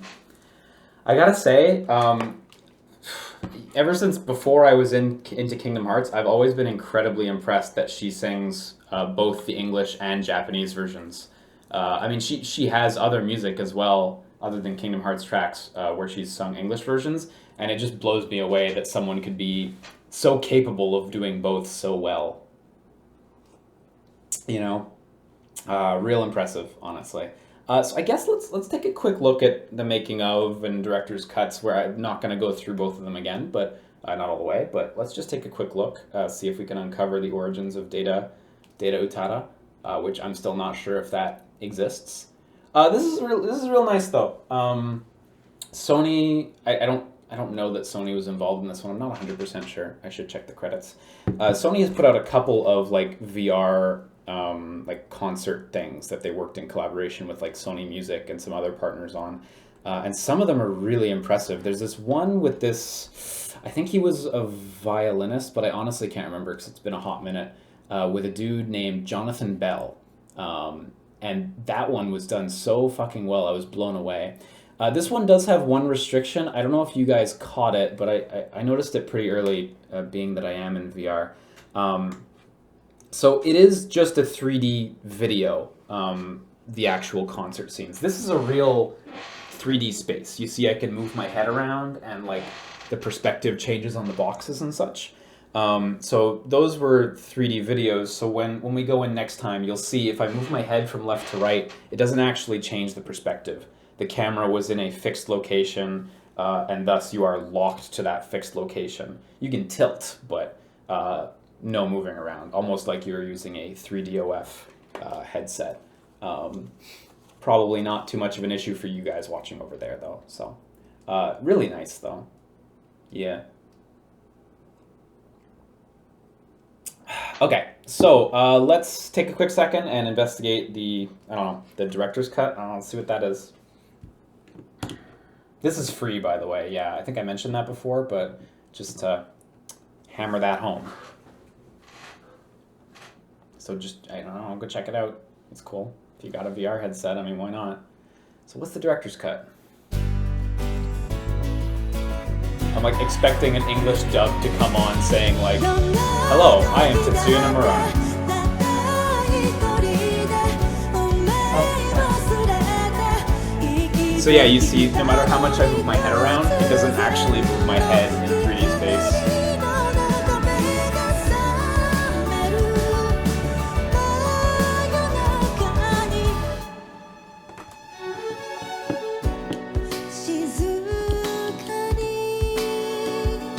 Yeah, I don't know what's director's cutty about this. I hit circle to back out just there. I thought I turned it on. Let me... Director's cut. On. Looks on. I think the white means on. Hello, I am Tetsuya Nomura. Maybe we have to wait longer to get to it, and I don't know if that's entirely worth it, but maybe there's a difference? I don't know. I do really like this shot over the recording booth down there. It's nice. Actually, this scene, there are some thoughtful touches here, honestly. It's really cool that they put the concert environment in the back, like all the musicians and stuff. I guess they just took a little snapshot of the previous video and put it way in the back. And it's nice that they have those two other screens far on the back left and back right showing like another angle they recorded.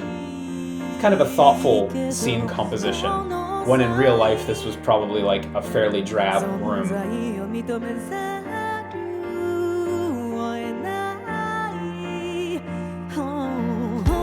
didn't really notice it the first time, but yeah, the camera is indeed just moving forward almost the whole time. Yeah, I have no idea what director's cut means. Oh, is that cut different? Yeah, I don't know if that cut was in the previous version we saw. So maybe that's all it is. There's some alternate cuts. This is what Zack Snyder wanted you to see. The proper cut. This doesn't look like a Data Utada though. This looks real. I don't know what it is. Maybe it's like the frame rate of the camera that's throwing me off or something. Oh yeah, one thing I noticed in the first song that kind of, I lost it now, but I'm remembering as she like pointed her hands out, or her hand out, is the sense of scale is not great. It feels a bit warped for me. So right now I feel like I'm watching like a tiny person. Like she's like 3 feet tall, like standing on a table. Like, I don't know exactly why it is. Maybe it's because my view is like 6 feet in the air and I know I'm sitting down. But I feel like I'm looking at a very tiny person. More so in the first song, less in this one. And some of the other VR like concerts I've seen don't have that going on. So I don't know, something particular about it. Either way, this is really nice. I guess I'll back out because I think we've gotten our fill. Feel free to listen to these songs on your own and enjoy them because they're great. Alexa can play some of them, so yell at your Alexa. So we got a making of and credits as well. Let's see what's in here. How can Utada be real if our eyes aren't?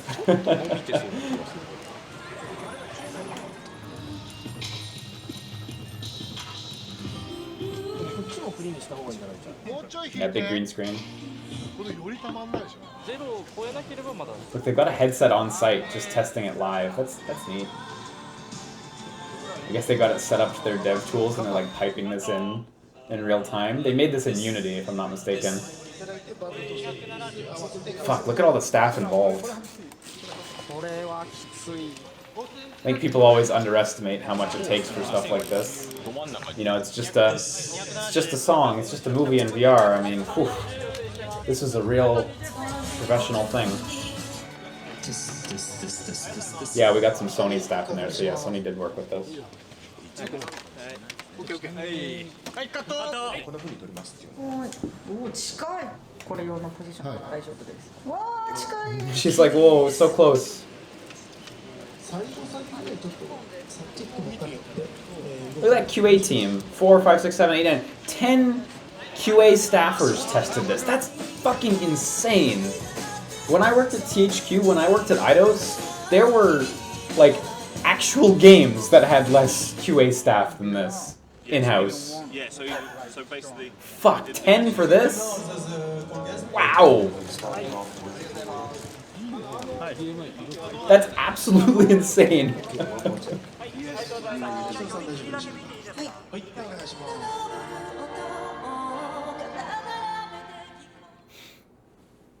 Cute. That's a cute little snippet that they have in there at the end. Yeah, there's our little ad. Available on January 25th, 2019. This is the version in the Canadian PlayStation Store. I guess they submitted the same version for all regions. Kingdom Hearts 3 is only available on the 25th in Japan. So I guess they just left that the way it was in the Japanese version. That's fine. That's fine. 10 years from now, it'll be a weird curio. Cool. Well, that's Hikaru Utada, Laughter in the Dark, Tour 2018. Well, I mean, I guess it's actually like a thing they recorded at a venue they probably used at some point. I saw someone saying something in the chat. Yeah, Wyatt said 3 post-production coordinators. Did they need that many? So many managers. And like, that's a lot of cameras and what a production crew. It's crazy, huh? That was a pretty long list of credits. It makes me wonder if they just worked with a lot of the staff who was like handling the concert stuff anyway. And so like, you know, they were going to be doing a concert later that week anyhow. So let's just get all the same guys in for an extra day or something. I don't know.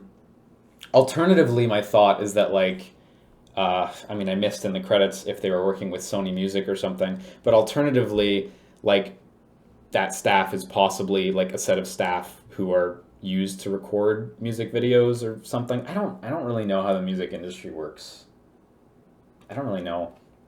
I mean, I imagine they have teams, right? Like, I guess. How would you get anything done otherwise? Only other thing I have to say about this before we back out is these cubes are dope. I really like how they change from the English name to the kanji and also pop in that little director's cut UI. It looks really good. How when you're not staring straight at them, you see the English text like refracted in a bunch of neat ways in the background on the cubes, on the good cube maps. And then when you look straight at it, it swaps it out. It's satisfying. It's really pretty. It's a nice effect. Whoever did that did a good job. Oh, and up there it lights up too, actually. It's nice. Cool. That's a neat thing. You can play that for free. Go play that for free. So now you need to find the hidden Mickeys to unlock the secret movie in the credits. Man, if there was a puzzle that I could put together, that would have been so satisfying. Oh shit, Sweaty Balls says he 100% found where Parking Lot Kingdom Hearts took place. Rochester, MI. Is MI Missouri? Or is it Michigan? Or is that Minnesota? Is Michigan a state? Is it? Does anyone know this? I don't think anyone knows all the states. There's too many. There's 50, and I hear there's more than 50 even sometimes, depending on who you ask, so. Yes. So I'm getting yes, and no one knows. It's rumored, nobody does. Okay, so maybe MI is Michigan, maybe it's not. Maybe Michigan's a state, maybe it's not. I guess we just don't know. So Jake is not gross says he is there right now. Good shit. It's cool that you found it, Shreddy Balls. It's neat. So now we're gonna jump over to our last bit of content for the night, the Kingdom Hearts VR experience. We are again playing the Japanese version because the English version was delayed, and we will check out the English version when it's out with the expanded content later in the year, hopefully February. I don't know, we'll see. Let me see if opening it works. Oh, Elgato, oh. Looks good? Looking good?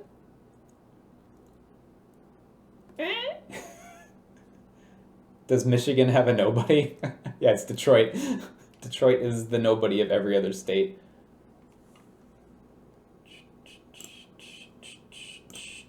Okay, we're good. Hey, nice. Cool. Okay, we're in. So this is the Kingdom Hearts VR experience. Hang on. VR experience preview. I suppose maybe until the second bit of content is added, they have this little preview suffix there. I don't think it was referred to as a preview anywhere else. Yeah, the logo there doesn't say preview. No, yeah, nothing about a preview. That's interesting. I imagine initially they wanted to ship it with like both chunks of content, and it just became clear that wasn't possible. Honestly, this whole thing's coming in pretty hot, considering like it was supposed to hit in December, and then it got like last minute delayed to January 19th, and then for some reason it just didn't come out in English on January 19th. And nobody really knows what the deal is. Nobody seems to care either, honestly, so except for me. So that's fine. There's only like 1 or 2 other videos of this on YouTube anyway. So hang on. Did the music just stop? Yeah, the music stopped and the background just stopped scrolling. As I said, this VR experience is coming in pretty hot. They're having a tough time shipping it on time, and there are still bugs. Oh, damn. Okay, I mean, everything else seems to still be working. It's a curious bug. Okay. R.I.P. dearly beloved. I noticed at the bottom, this said, developed by Square Enix. I heard that this was in collaboration with the staff at Sony who made the Kizumonogatari VR experience and the Fate Grand Order VR experience. I'm not 100% sure that that's true, but this is what I've heard from sources. If you remember, we actually checked out we checked out both on the channel, and the Kizumonogatari one had some amazing visual effects going on. So if that is true, I do expect some similar visual effects to that. So World Select, we got the Gummy Ship, we got Destiny Islands, and we got more worlds coming soon. Yeah, so that's the extra content that they're adding. Again, I imagine they wanted to ship it all in time for Kingdom Hearts 3, but it just wasn't going to happen. So let's go to Gummy Ship. My favorite Kingdom Hearts world, Gummy Ship.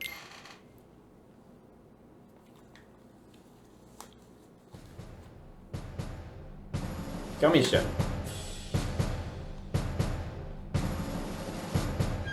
Oh shit, that looks like some Kingdom Hearts 3 graphics. Oh yeah, this looks like some Kingdom Hearts 3 graphics. Let me turn up the volume for you guys. It's all in Japanese, so enjoy this.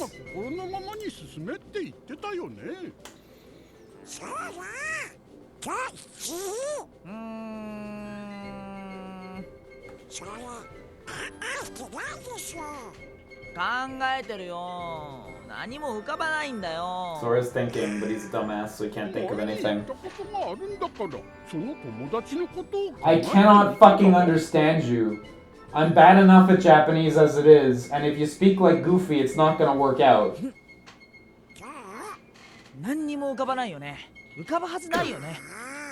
I just hit a button? No. これまで何度か旅立つとき、イエシッド様が必ずボソッと言ってたよ。そうなの？聞いたことある？ It's really annoying to look back at them, so I guess that's why they put that monitor up there.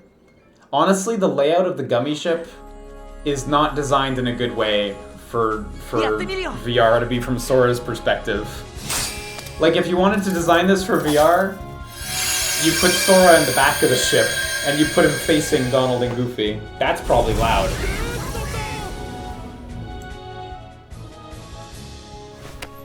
Now the volume's back to good.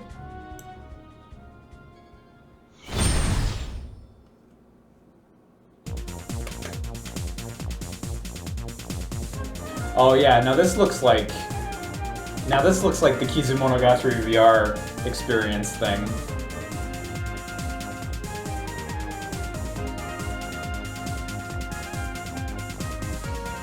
You guys still back? Oh my god, they're gone. Oh my god, they fell off. Goofy! Donald! Are you okay?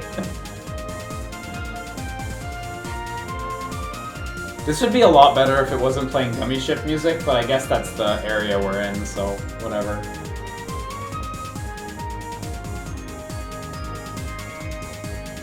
These screens are neat. I like how they have, like, look at Riku, so it's like kaleidoscope footage, and then they have over here, like, they'll use 6 screens at once to show one video. I think that's really neat, actually. Visually, it's a bit of a treat. I do wish there was, like, something happening other than this. None of the buttons on the controller actually do anything, so unfortunately. Oh wait, hang on, do I have move controllers around? Let me try those. Oh yeah, they're right behind me. I'm gonna walk in the VR. Don't do this, kids. Oh god. Oh. Okay, I got move controllers. Let me try turning these on, see if they do anything. Might interrupt our play for a second. Oh shit, we're out of the area. Okay, now we got move controllers. Maybe we can play really good now. If you die in the VR, you die in real life. Yeah. Oh, well that was Gummy Ship actually. Okay, well, Destiny Islands. Oh, well the X button does not actually work on the move controllers. So I think this is DualShock 4 only actually. So fuck me. Okay, well let's look at Destiny Islands then. I gotta say, probably having it in English would add a lot already. Wow, this is some HD remix ass Destiny Islands, that's for sure. Like that was like KH3 quality Gummy Ship. And now we're back to like PS2 roots. Look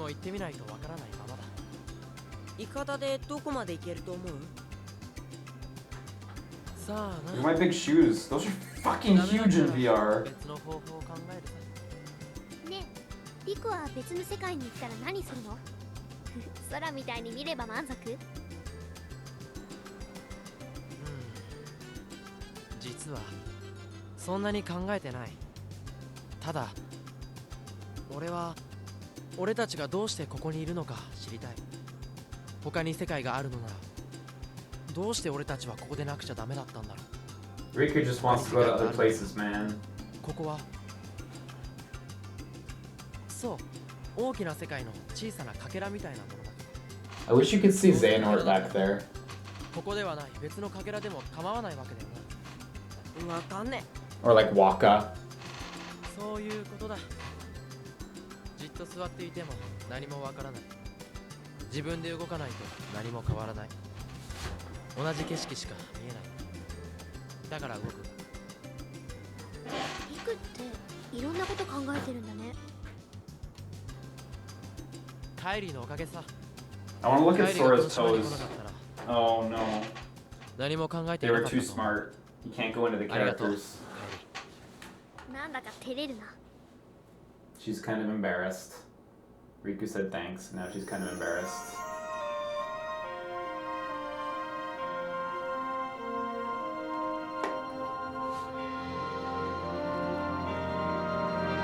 Oh shit, it's the Dream Drop bottom screen opening.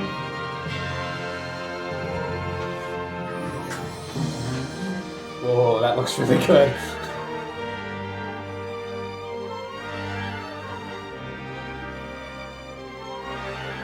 Like, I know it's just a video, but the effect where it's like also projected on the water is really strong.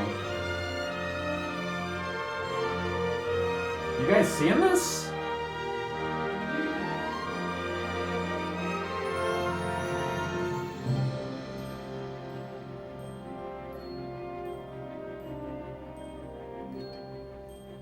Whoa.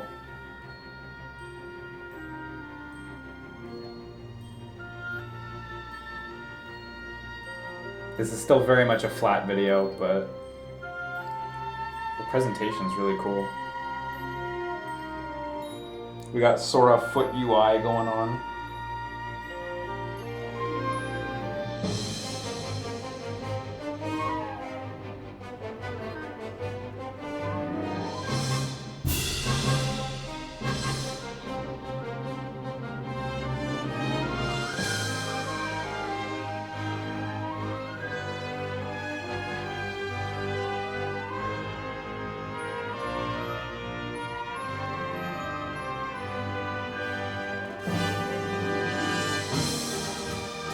Whoa.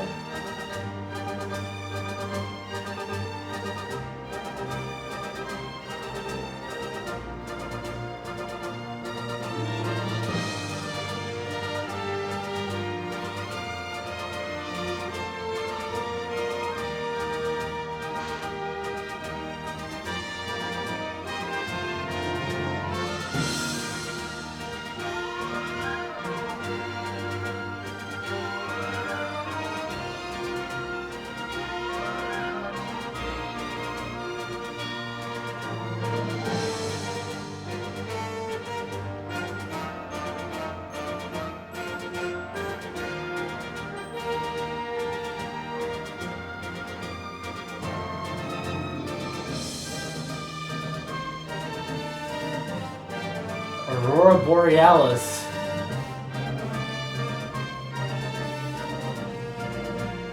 Localized entirely inside Kingdom Hearts VR experience?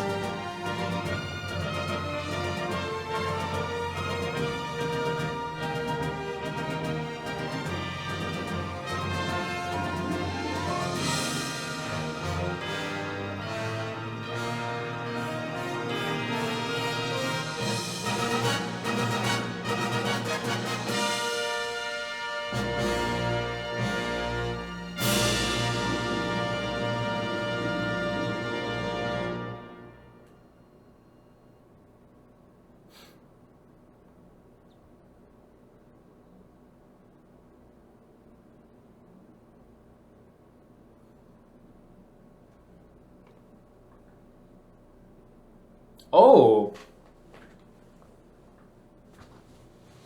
That scene was really nice. Like, the gummy ship was boring as fuck, but that second scene was really nice. Oh. This is kind of a bummer after sitting me down on that 今までずっ clock と見て tower. きた同じ夕日なのに、今日は特別綺麗に見える。 Put me back on the clock tower, please. Oh, I see. That's common. Oh, so we're gonna get to sit there with our friends.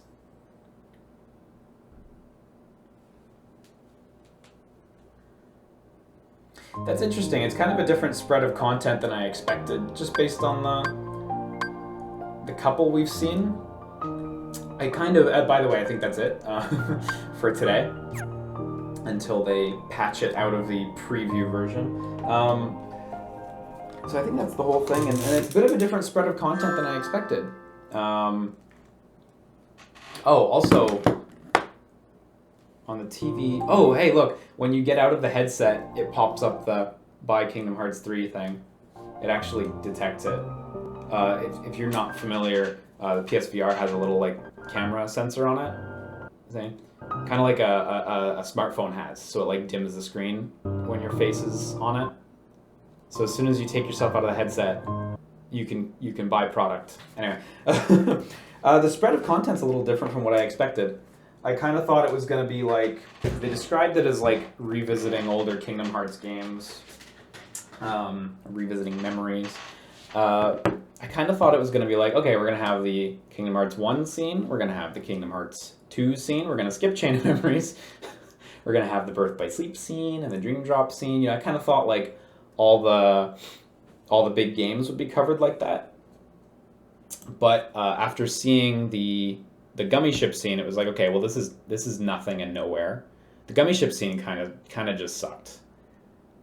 Honestly, even if it had been in English, I don't think that would have been great. The stuff that Goofy and Donald say during Kingdom Hearts games is seldom that interesting anyways. And in the context of like absolutely no plot, I don't know if I really care about what you had to say, you know? How good could it have been? The effects were nice on the corridor. I think that gummy ship scene could kind of be salvaged if you had like a really basic gummy ship gameplay loop there. Like if you could just move the gummy ship with the left stick, you know, up, down, left, right, and around, and you know, shoot at gummy ship enemies from Kingdom Hearts 3. With like a default ass gun, no customization, no editing. I think that would have been a good time if the gummy ship was more of like gummy ship gameplay and less of not gummy ship gameplay. The Destiny Island scene was nice though. Well, initially it was dull just hearing them say the same old, like, I mean, it was in Japanese, so I couldn't even really get it, but you know they were just saying the same old shit. And then when they started projecting the Dream Drop opening, it was quite nice. But really, once they started projecting like multiple openings at the same time, and the music was really like crescendoing and reaching its climax, and we had the Aurora Borealis and lots of effects and shit, that was actually really nice. The back half of that scene was actually pretty dope for like again, this is free, so whatever, it's free. The back half of that scene was actually pretty nice. I thought that was pretty cool. Shame the gummy ship was just so bleh. I wish you could just move it around a little bit. Even just movement, you know? They have Sora's hands on the handles. I'm sure you guys saw that, and seemingly you can't really do anything with them, so yeah. One thing this is at odds with, though, in my brain. Give me 1 second, please. One thing this is at odds with in my brain is a screenshot of the VR experience. A couple screenshots, actually. Now, let me just...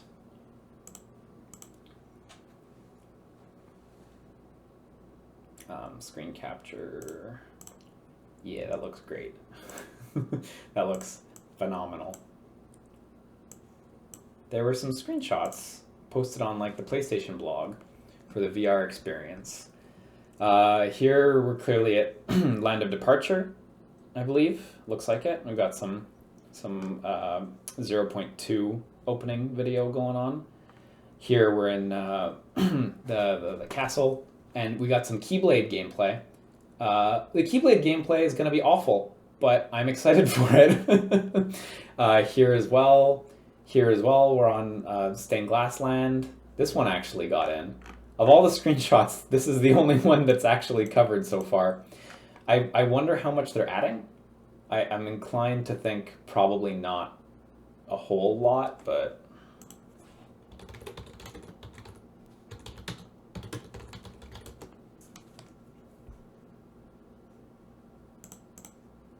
Was there anything else that was missed? Yeah, what happened to beating the shit out of a Heartless with a Keyblade? Exactly. What happened to that? I need to know.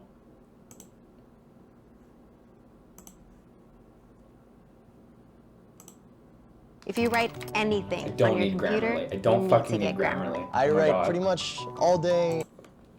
I can spell fairly well.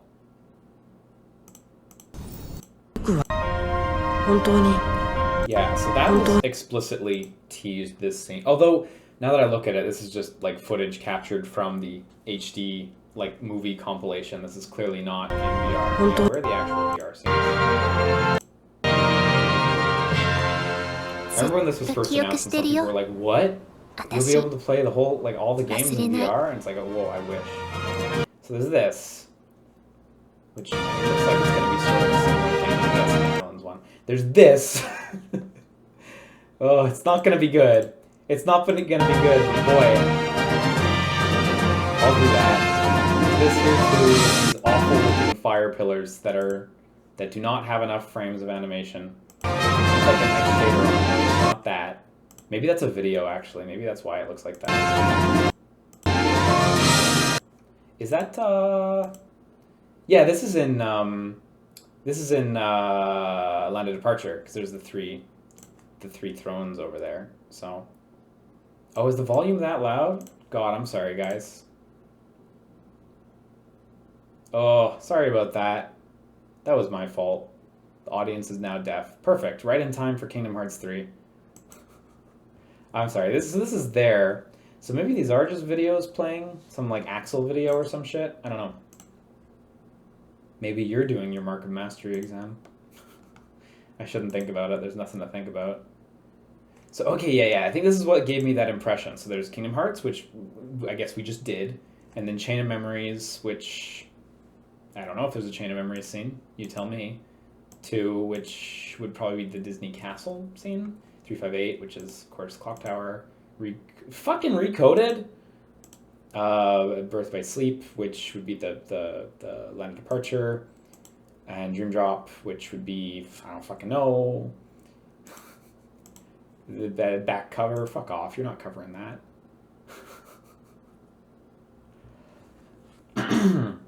Like, maybe I misread that. Maybe they were just having fun showing off all the logos. Maybe, like, footage of... I guess maybe there's, like, footage of the back cover key movie in one of them. Maybe that's all it is. I like how they made this VR thing, like, glow into sight. Good job, video editor. Like absolutely shocking that this thing labeled Kingdom Hearts VR Experience with a PlayStation logo is coming to PlayStation VR. I'm shook. I think we're all a little shook by that revelation. So, did you like it? That was our stream for tonight. Thank you for tuning in to the Kingdom Hearts Trois Ultra pregame stream. Again, so named so as not to mislead people into thinking that I'm playing Kingdom Hearts 3. Tomorrow I'll be on at 2 p.m. Eastern Standard Time, which is in 15 hours. 17 hours. It's gonna be good. It's gonna be a good time. I guess, can I just talk about the reviews for a second? The reviews for Kingdom Hearts 3 came in, and they're fucking good. Like, they're so good. I wouldn't have been shocked to see some reviews come in, like, a little more negative at all, because that's reasonable, especially coming after Dream Drop and coming after Birth by Sleep, and, like, the mixed launch reception to 0.2's original, like, 1.0 version. So that's cool. I'm glad people seem to like it in general.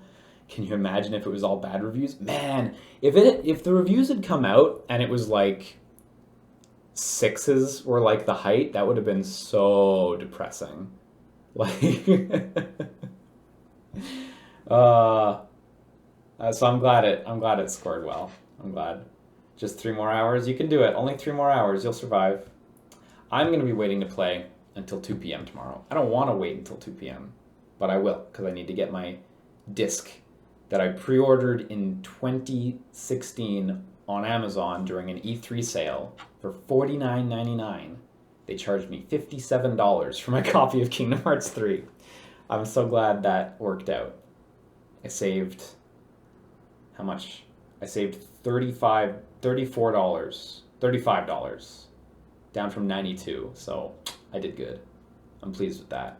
Those are savings long in the making. Forget investments. Forget, like, stockbrokers. Pre-order games 3 years ahead of time on Amazon E3 sales. That's how you make it back. It adds up. It adds up.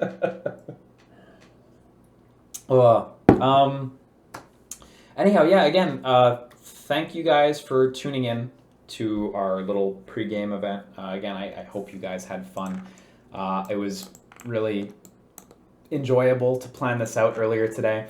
Of course, this past weekend, I had been at Global Game Jam in Montreal all weekend, working really hard on a little project that me and my friends put together.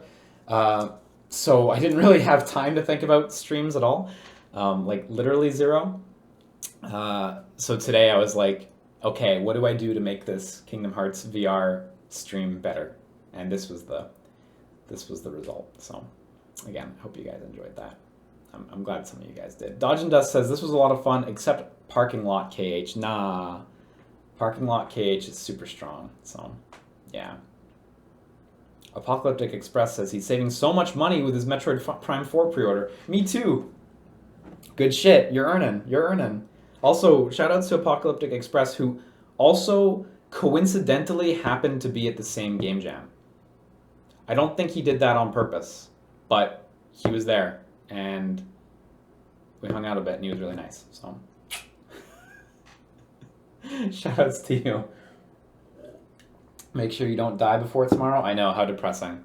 An earthquake could come in the night and swallow me whole, and I'd be cooked, and then I'd never get to enjoy KH3. But hey, you know, we're pretty close. I think we'll be okay. Oh, Apocalyptic Express says, nah, that's just his university. Ah, I see. It was, for anyone wondering, we were doing the game jam at a university. So, yeah. Let me crack open Streamlabs. Let me crack that open right over my knee with a big old snap.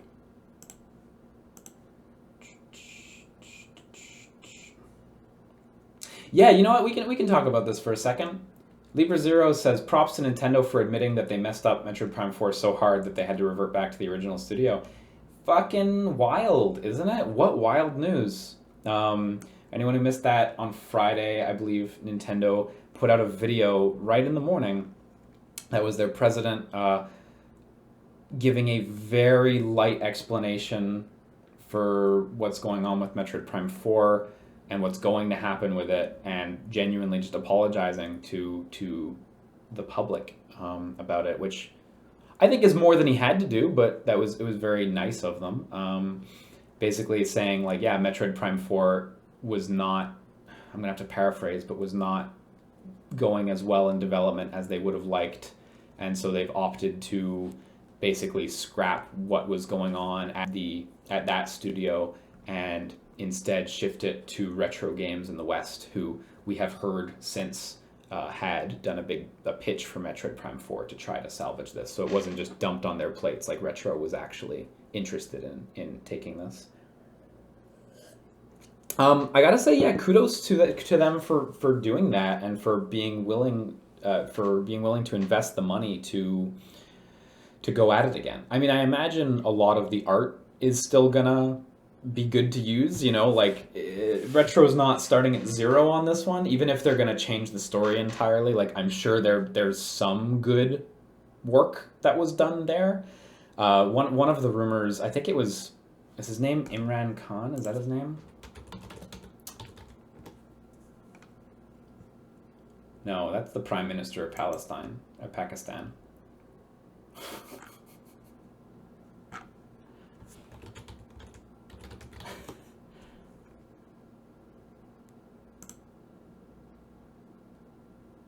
Oh, it's the same name. So it is Imran Khan. So the other Imran Khan, who works for Game Informer, he reported that he's heard that basically they were trying a new ad hoc development process, one that is not super uncommon amongst other studios. Ubisoft does it a lot, where, you know, a certain amount of the work is centralized, but a lot of other studios contribute to different aspects of it. And Imran Khan expressed that he had heard say that some of the studios were really not. He said they were going up in flames or something like that. I think he was insinuating that at some places it was fine, but at some places it was very not fine. Interesting to hear. It's a shame that that style of development does certainly work for a lot of studios, you know. It's a very normal thing nowadays, honestly, for big games. And for a game the size of Metroid Prime 4, like, that makes sense. You know, Nintendo, you know, themselves do that fairly frequently. Like, if you look at the amount of studios who worked on Breath of the Wild or who worked on Xenoblade Chronicles 2, you know, a lot of studios did. So it's a shame that didn't work out. A big rumor is that Bandai Namco Singapore, I think, was leading the development. If I'm not mistaken, this was Bandai Namco Singapore's first, like, major game, if I remember correctly. I'm literally validating this information right now. And so it's a bummer for them, if this is, you know, how it went down. It's a bummer for them to open up and have this big game on them, and then it goes so badly that this happens, you know. It's a bummer. I hope all the affected developers do land on their feet. You know, even if it was going badly, like, they certainly don't all deserve to lose jobs over it, you know. So yes, that's true. He also reported Metroid Prime Trilogy for the Switch has been done for a while, and was supposed to be announced back around the Game Awards, but was presumably put off because they knew this Metroid Prime thing was coming. That doesn't surprise me, really. New Super Mario Bros. U, for example, was up, like, the listing for it was, like, up on the eShop for, like, a full year before it was even announced. So I do think they hang on to a few of them every now and again. So yeah, anyway, so big shame, but it's very cool that they're doing this. I might be mistaken, but the last game I can think of where it was in development, but development was troubled to such a point that they had to just scrap and reboot for, like, a AAA title. The last game I can think of that went through something like this was Final Fantasy 15, honestly. But for, like, AAA titles, like, that just doesn't happen often.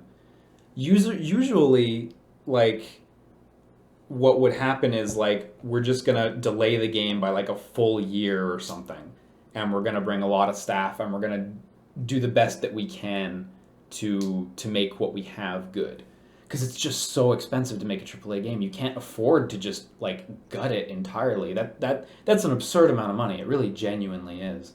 Hasaniko points out Metal Gear Rising: Revengeance also had the same thing. That's true. Good call.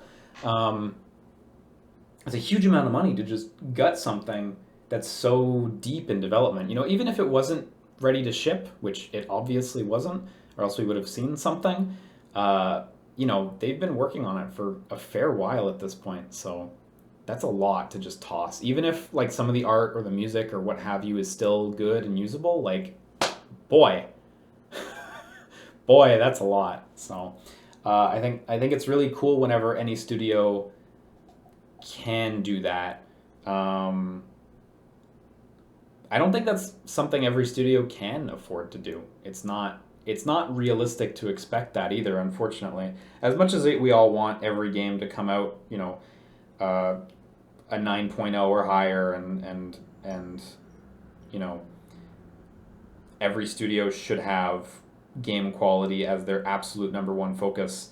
Like, the unfortunate reality is that's not realistic when a lot of these companies have to put food on the table for like literally thousands of people, you know, and pay everyone every second week, you know. So sometimes that gets backseated, and it has to because the reality of the way the world works. So it's nice to see Nintendo able to make a decision like this that, you know, puts them back as a company, but probably will put the quality of the game ahead and will put the consumer ahead, I think. I've seen some people express that this is anti-consumer, that they were selling pre-orders for a game that they were going to end up just, you know, shit canning like this, and it's like, fuck off, you didn't have to pre-order. Also, like, come on, like 90% of stores pre-orders are free. Blah. Jake is not gross says he's seen people call it Nintendo's Duke Nukem Forever, which he thinks is way too far. It is.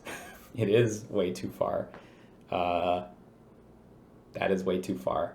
As much as, you know, Retro's development history has been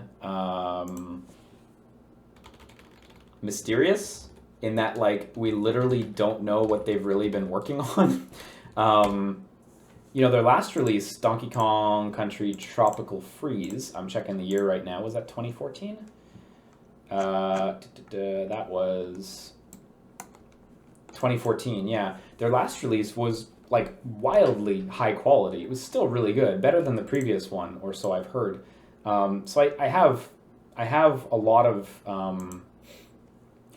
faith in their ability to make Metroid Prime 4. I guess I should preface this with, the reason I'm even saying that I have faith and not just automatically having faith is because a lot of the guys who led Metroid Prime and 2 and 3 no longer actually work at Retro. A lot of the lead guys who made those games went and opened up the two studios, the sister studios, Armature and Bluepoint, who have done, like, they did the Metal Gear Solid HD collection. Armature made Recore, and I think they also made Batman Blackgate for the 3DS and Vita. Bluepoint did, like, they do amazing ports. They did the Shadow of the Colossus thing, etc. Anyway, so, like, very different staff at Retro. Not the same guys who made Metroid Prime 4. But again, just looking at their most recent games, like Tropical Freeze in 2014, Mario, well, and then Donkey Kong Country Returns in 2010. They did support work on Mario Kart 7, and of course they did the ports for Tropical Freeze and Donkey Kong Country Returns 3D. Their last two games were really good, so I do have faith in their continued ability, and I think they'll do well. Just the fact that Nintendo's willing to toss it and apparently, you know, accept a new pitch from Retro tells me that they're at least, you know, committed to making a cool product. The fact that it wasn't just, I guess, shoved onto Retro's plate with them maybe not wanting it. You know, the fact that they had a pitch and that to me insinuates a sort of desire to work on it makes me feel optimistic. I'm hopeful that, you know, 5 years from now we can hear, like, development stories from people that are like, yeah, when we saw that 4 was announced but we weren't working on it, we were really disappointed, so we worked really hard for years hoping we could do something, and here we are, we made the best game ever made. You know, I'm romanticizing a bit, but I'm keen to see it. I mean, I'm just as keen to see it as I was last week, honestly. You know, last week the game was a question mark. Today the game continues to be a question mark. So, who knows? We shall see. SuperBro64 says, I guess the days of Other M and Federation Force are over, which is hopeful to say the least. Yeah, what a mixed bag those games were. Like, if you were in the boardroom at Nintendo and Sakaguchi is there coming hot off of the last Metroid games, and he says, let me just get the Metroid games up so I have their years, and he says, hey, I've got a pitch. We're going to work with Team Ninja, and we're going to make, like, a Metroid game that in a lot of ways throws back to older Metroids, like in terms of, like, gameplay and, like, the camera and stuff. And, you know, has its own new things and it's kind of a 3D adventure that's a little bit different. It would be hard for me to put myself in those Nintendo exec shoes and say, no, let's not do that. You know what I mean? That seems like the type of game and the type of partnership where you'd just be like, well, fuck yeah, we're going to make Other M. Like, of course we are. Yeah, let me see. So, Other M was 2010. Metroid Prime 3 was 2007. So, Other M probably started development around when 3 came out, maybe before 3 came out, maybe after 3 came out. Yeah, definitely easy to get any Metroid game greenlit at that point, so... Super Bro says he heard that Other M was primarily ruined by its control scheme. As someone who played it, I think the controls for the main gameplay, like moving Samus around and doing the combat and platforming, I guess, were actually great. I thought it was really, really enjoyable to play as Samus. On the other hand, like having to like point your Wii remote at the screen to like fire missiles and for the like pixel hunt sections sucked. Not because I don't like pointing Wii remotes at screens, I actually love that, but like it made me wish I could play with a Wii remote and nunchuck so I didn't have to like rotate the controller mid gameplay. It was like a cool idea, but in practice it wasn't fun, and the pixel hunt sections were just so fucking awful. They were miserable, absolutely miserable. And then the narrative. Honestly, it's the narrative that's the real disservice to that game. Because if the narrative were fine and not miserable, I mean, I guess it's mediocre. Like it's not good, but it's not the worst either, I guess. Anyway, if the narrative were like fine, I think we'd think back on it as like a bit of a restrictive Metroid game. The level design was a lot more linear than previous Metroid games, but I think we'd think back on it like somewhat fondly if the writing had just been like adequate as opposed to that. So it's kind of a bummer of a game, kind of a really mixed. And like the production quality is insane. It's an amazing looking game on the Wii. I remember being blown away by how good it looked, especially when you like walk into certain rooms. You walk into certain rooms and like the camera would pull over Samus's shoulder and be able to walk around in this like limited third-person perspective for a little while. I thought that was really cool. Sorry, I just read a comment that seemed like something, but I don't think it's going to be anything. So I don't know. Mixed game. It's a bummer. Federation Forces. I think Federation Force is a victim of timing more than anything else, unfortunately. Because, yeah, that gap is undeniable. You know, the last original Metroid game had been 2010 with Metroid Other M, which, for me, I feel, you know, mixed, kind of neutral on. Like, it's got really good aspects, but it's got really not good aspects, but I don't know. I feel like some people took Other M very personally. I remember seeing people saying they were insulted by the game, and it's like, okay, give me a break here, but okay, I know you're a big fan, but come on. Bad games happen. Yeah, the last original game had been Other M, 2010, and then before that, yeah, Corruption, 2007, and then, yeah, I mean, that's a fucking long time. Federation Force, 2016, after just a 6-year gap for Metroid. Worth noting, there was an 8-year gap for Metroid, from Super Metroid to Metroid Fusion and Prime, but 6 years anyway, and then Federation Force was the one announced first. Of course, Samus Returns was announced somewhat afterwards. If only they could have been announced at the same time. I think that really could have helped Federation Force, but announcing Federation Force so far before Samus Returns, I think, unfortunately, kind of troubled it too much. Yeah, Fusion and Prime released on the same day, Rafflesia, if I remember right, even, at least in North America.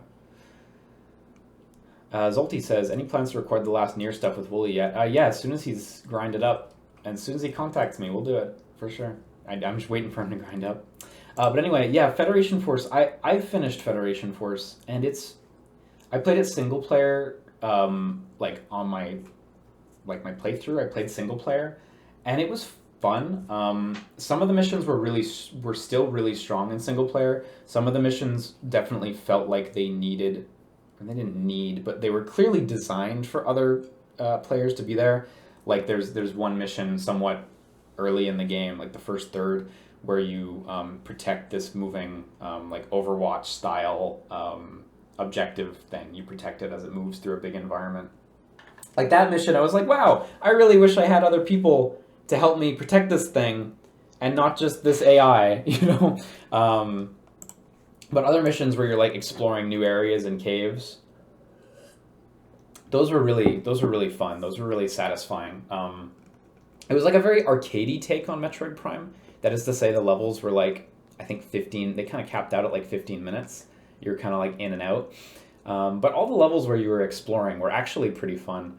I definitely think if you want like a regular Metroid game, you will be unsatisfied with it, because it ain't that.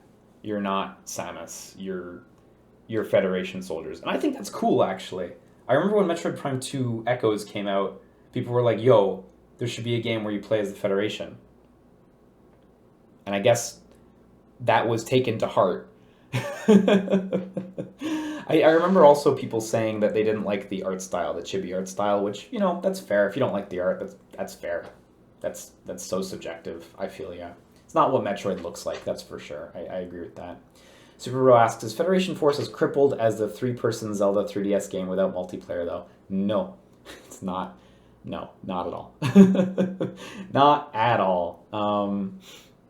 That game's a lot weaker, I think, in single player. I've only played a little bit of Triforce Heroes, but a lot weaker than Federation Force in single player. Federation Force was still like a fun playthrough, you know, not amazing, but it was still fun. Like, it was good. I mean, I also like shooters on the DS and 3DS, like how they feel and how they control. So with like touch aiming and stuff, I really enjoy that. I know the other thing about Federation Force is I'm not going to explicitly spoil it, but there's a sequence in the, like, at the very end of the game. You probably know what it is. If you'll probably know what it is if I describe it in any more detail than that. There's a sequence right at the end of the game that I saw a lot of people on forums saying they felt it was like an insult to the series, and like the developers were making fun of the series or something, which I think is a really naive take. And some people were like really not down with this sequence. And I think that's a bummer, because I think it's like a really neat sequence, actually. I wish I could describe it without just spoiling all you guys, but it's a fun little event that happens, and I don't know, I thought it was neat. I guess, you know, Samus Returns came out, and people seem to love that, so I think it's cool, and I think it's also kind of a bummer. Like, I finished Samus Returns like 100%, and Samus Returns is like, besides like the original Metroid, which is only flawed in how nascent it is and how raw that game is, I think Samus Returns is like the worst 2D Metroid game. Not to say it's a bad game, not by any stretch of the imagination. It's a good game, but I don't think it's as good as Metroid 2. I don't think it's anywhere near as good as Fusion or Zero Mission or Super. Samus Returns like has linearity probably pretty much just as bad as Other M. You know, although they did take the cliff notes of don't write a story like Other M. Fortunately, they just had to, you know, work off Metroid 2, and that was enough. It's good. It is good. I liked Samus Returns, and if they are indeed making another game, as the end of the game kind of teased, I'll play that for sure, you know. But it was flawed. I would love if whatever game they're making to follow it up, whether it's Fusion or an original one, I would love if it was more open. Something that really bummed me out about Samus Returns was like, things like the inability to wall jump to the degree that you could previously, like walls that are just like tagged as like, hey, you can wall jump on these versus you can't, was kind of a bummer. That was always something I liked in 2D Metroids, like the ability to discover your skills and then immediately take advantage of them to kind of go wherever you want to a certain degree. There's always something that'll block you, like, oh, you need power missiles for this door or something, but generally you could like kind of go all over the place. In Metroid 2 Samus Returns, the world was like a big circle, basically, and you went through like area after area, and it eventually kind of like looped back in on itself, so yeah, I don't know. I would have liked that. Raflesia says, I think it's pretty bad when a remake isn't as good as the original and said original is back on the original Game Boy. Yeah, I mean, I think the strength of the original is just how much they were able to pull off on the Game Boy. It's like Link's Awakening, right? Like, it's just... It's such an improvement on the games that came before it, and, like, relative to the games around it, it's just so fucking remarkable. It's just better than the original Metroid. Like, Metroid 2's, in my opinion, way better than the original Metroid. And this one, I mean, obviously, remaking a Game Boy game at the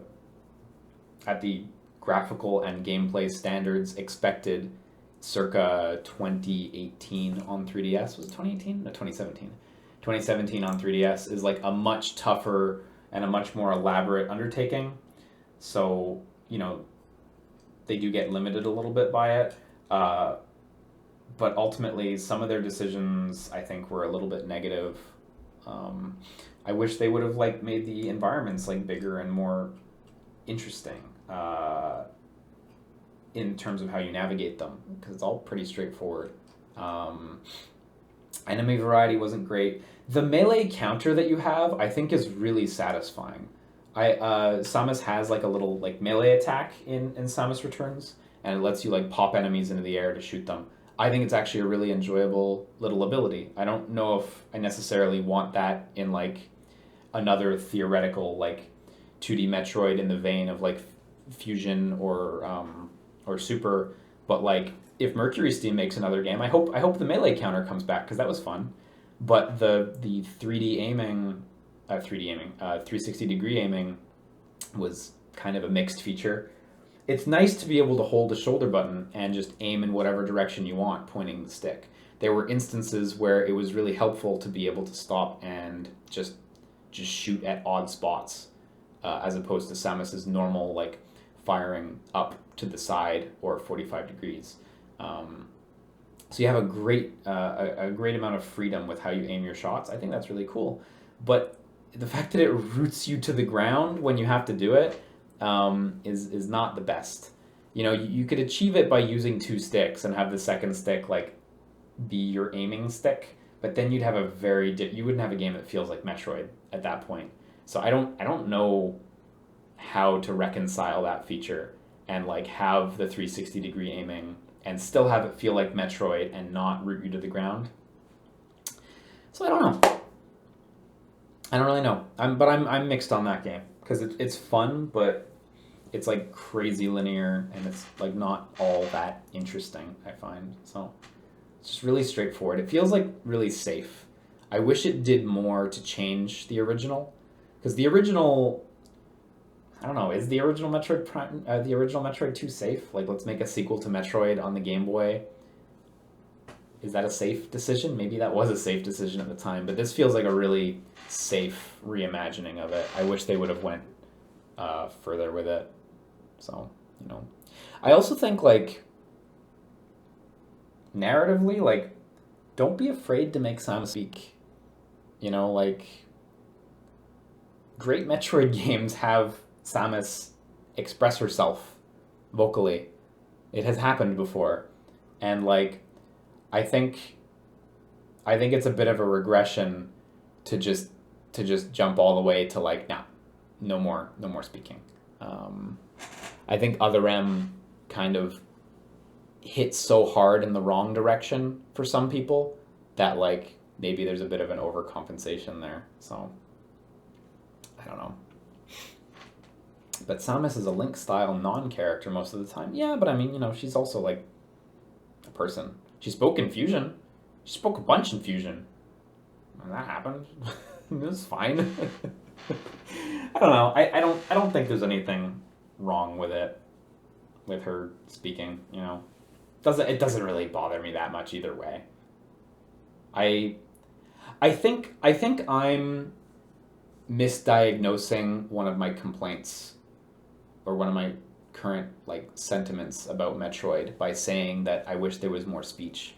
Because I don't know if it's that I want more speech, but I just want fucking, like, Metroid 5 to come out. You know what I mean? Like, just give me fucking Metroid 5, you know? Give me an actual sequel. What happens after Fusion? Like... So I think I'm misdiagnosing it by saying that, like, I want Samus to speak when the reality is I just want the fucking story to move forward, you know? Which, for me, is kind of a similar sentiment to Star Fox, where it's like, I want to hear the characters talk about stuff. No, I don't actually want to just hear them talk. I want the fucking story to move. Metroid's story has been stuck since Fusion in 2001 or 2? 2002? And that sucks. And Star Fox's story has been stuck since what? Command? In 2012. 2007? 2006? Like, fuck. Damn it. Trois says, I find it hard to care that much. We hardly know anything about the Metroid world as it is. There's barely any story to move. Well, I don't think the story, to me, means only like, narrative and dialogue, but I think it also just means, like world setting. Like, I think Fusion is a really interesting sequel, because it's not a safe sequel, you know? Like, Metroid's Metroid. The original Metroid is nascent, space person who turns out to be a girl, explore this planet, get in the caves, enjoy your time as Samus. Metroid 2 is I think it's kind of like, let's put Metroid on the Game Boy, so Metroid, you know, get back in the caves, fight the Metroids, great. I don't agree, Pariah. I think there is a lot of world setting outside of the Primes, but I'm getting to that. Super Metroid is like a really safe sequel. Samus, guess what? Back in the planet. Actually, you're going to fight Mother Brain again, too. Really, really safe sequel. Kind of like almost a reimagining of the original Metroid. But when you jump to Fusion, Fusion's such an interesting and unsafe jump. It would have been really easy to just put Samus back in the caves and tell her to go. But they decided to try something different. Like, the last Metroid is in captivity. The galaxy's at peace, right? They tried something really different. You know, this place was overrun by these things. Samus goes in, she gets her ass kicked. She gets, like, fucked up with X-parasites, and she has this weird suit on her. Suddenly, your suit, mimicked by the X-parasites, is like a big Terminator following you around. And, like, the ambience of the game is very different. You're on, like, a space station, which I know gameplay-wise plays really similarly to caves because it's Metroid. But, like, context-wise, it's really different. It's really enjoyable. And I like how they were willing to take the Metroids and put them on the bench and say, hey, X-parasites, that's the new Metroid, that's the new shit. And there were some interesting gameplay changes as well. In the original Metroid, you know, you'd beat enemies and you'd get little missile and life pops that would just be floating in world space, and you'd pick them up, and hey, that's that. But in this game, like, you kill enemies and X-parasites pop out, they morph back into their original form, but they don't always help you, you know? Sometimes they'll go latch on to another enemy, and they'll make that enemy stronger when you need the health. At one point in the game, the X-parasites actively become problems that you need to avoid, because they're damaging you super hard in this area. And eventually you end up, like, working together with the SAX. It's a really nice, like, it's a really nice unsafe departure from Metroid. I think that's something I really appreciate about it, and, like, that's kind of why I want the story to move, because I feel like the moment that you say, okay, what's next for Metroid, I don't feel like the answer is we're going to put her back in caves. I think the answer is we're going to try something new. And Other M takes place before Fusion, but Other M I also think is like, you know, they were trying a different take, not as successfully as Fusion, and I appreciate trying the different take as opposed to like put Samus back in the caves. I think that was something I didn't like about the Metroid 2 remake that Mercury Steam did, actually, was like, well, Samus is back in the caves. Great. I don't know. I'm not that I don't think it's fun to walk Samus around in caves, but like what we've seen of the world, what we've seen of the world outside of the caves, like, intrigues me so much that I just wish we could have a bigger look at it, you know? Ultimately, it's the peaks that make it satisfying. The grass is always greener on the other side, but I would just love for the story and the world to just move a little bit to a new location so we could maybe get another peek at that world that I just want to know more about, I guess. For Star Fox, it's definitely a lot more clear. I mean, they fucking talk their asses off, so I just want the plot to move there for Star Fox, but I don't know. I don't agree with the notion that like I don't see why it's an odd complaint to say like I wish the story could move forward, you know. To be clear to any YouTube watchers, it's really only Pariah in the chat who's like finds it hard to care about the story and there's barely a story to move. I don't know. I think it's worth, you know, endeavoring to move forwards. And to be clear, there's also nothing wrong with doing safe things. I mean, except that some people are going to get a little tired, but there's nothing wrong with doing safe things. Like, I'm not saying the thing they're doing now is bad inherently, just that, like, I've played all the Metroids except for the Primes, and I'm just like, I want to move forward. You know, I want to see growth. I want to see Samus get new shit. Samus hasn't gotten new shit in ages. Woo, I got a new missile type. Woo, I got a new visor type, you know? Like, I'd love to see her get something really new at some point. I don't know. God, I wish the Star Fox story could move forward with that ending where Crystal and Fox had a son. Yeah. No, it's fine, Pry. I'm not trying to dunk on you or anything. I just, you know, I don't know. I want to explore that world more than just caves and one space station. Well, 2 for counting Other M, which I guess we are. So I think it's worth it to have different justifications. Pry also says combine the Star Fox, F-Zero, and Metroid worlds into one. That would be cool. That would unabashedly be pretty dope, I think. So, thoughts on how Dark Souls communicates story to a player? Yeah, it's fucking rad. You got to put in work, but it's fucking rad. I really think Bloodborne peaked that method. In Bloodborne, I think they really succeeded at walking that line of like making the story mysterious and nebulous, but still like very comprehensible to most people, without like detracting from it or like diluting it or anything. I think they did a great job in Bloodborne, like kind of building on how they had been doing it in the past. And I hope that, you know, some From Software games will continue doing that. You know, Sekiro's seeming like it's going to have some cutscenes and talking and stuff, but Bloodborne's so good, man. You ever just think about that? Can't wait to stream more Bloodborne. One day. Anyway, I need to end this stream. Like, I feel like an hour ago I said I was headed over to Streamlabs, and then I just got distracted and I didn't.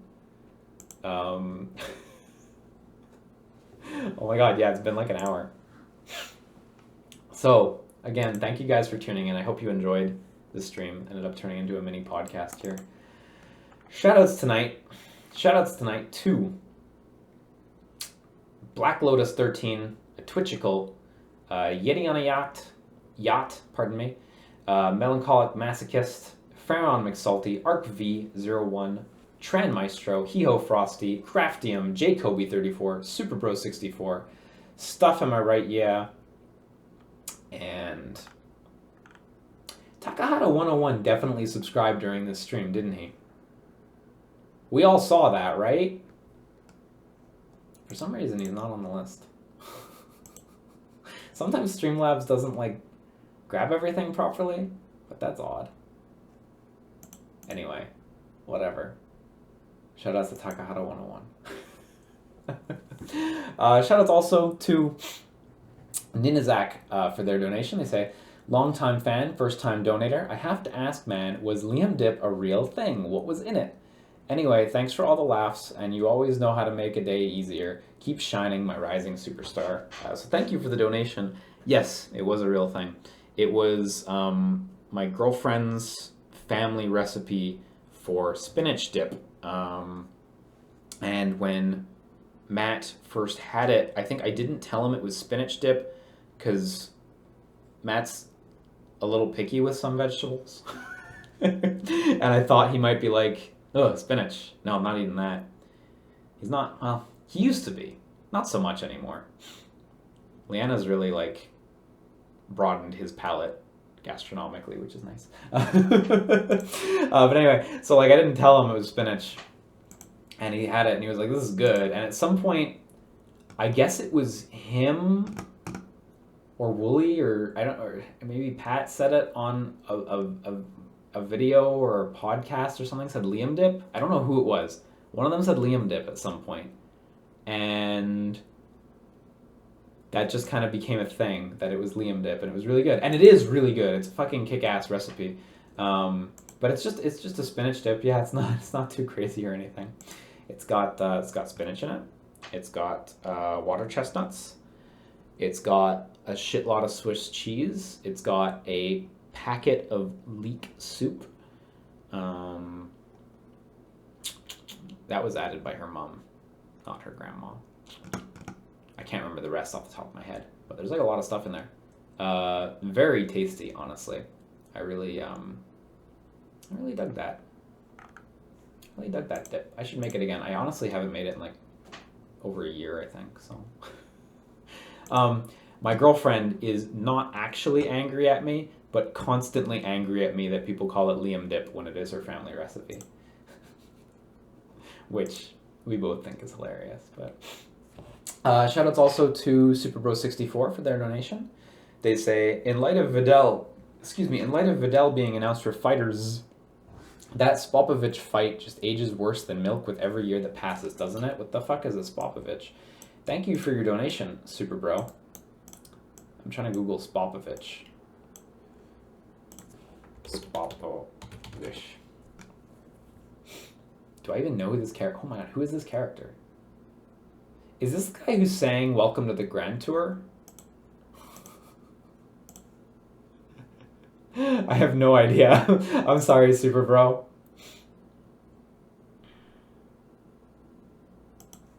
Yeah, I've seen like a little bit of Dragon Ball GT. That's where Vidal's from, right? She's from GT, I think. I'm not much of a Dragon Ball person.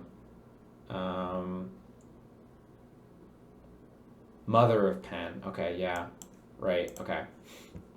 Oh, he broke all her bones. That strikes me as familiar.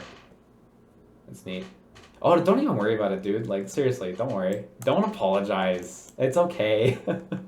We don't all know everything. It's totally fine. This is not an awkward moment for me. Don't even worry.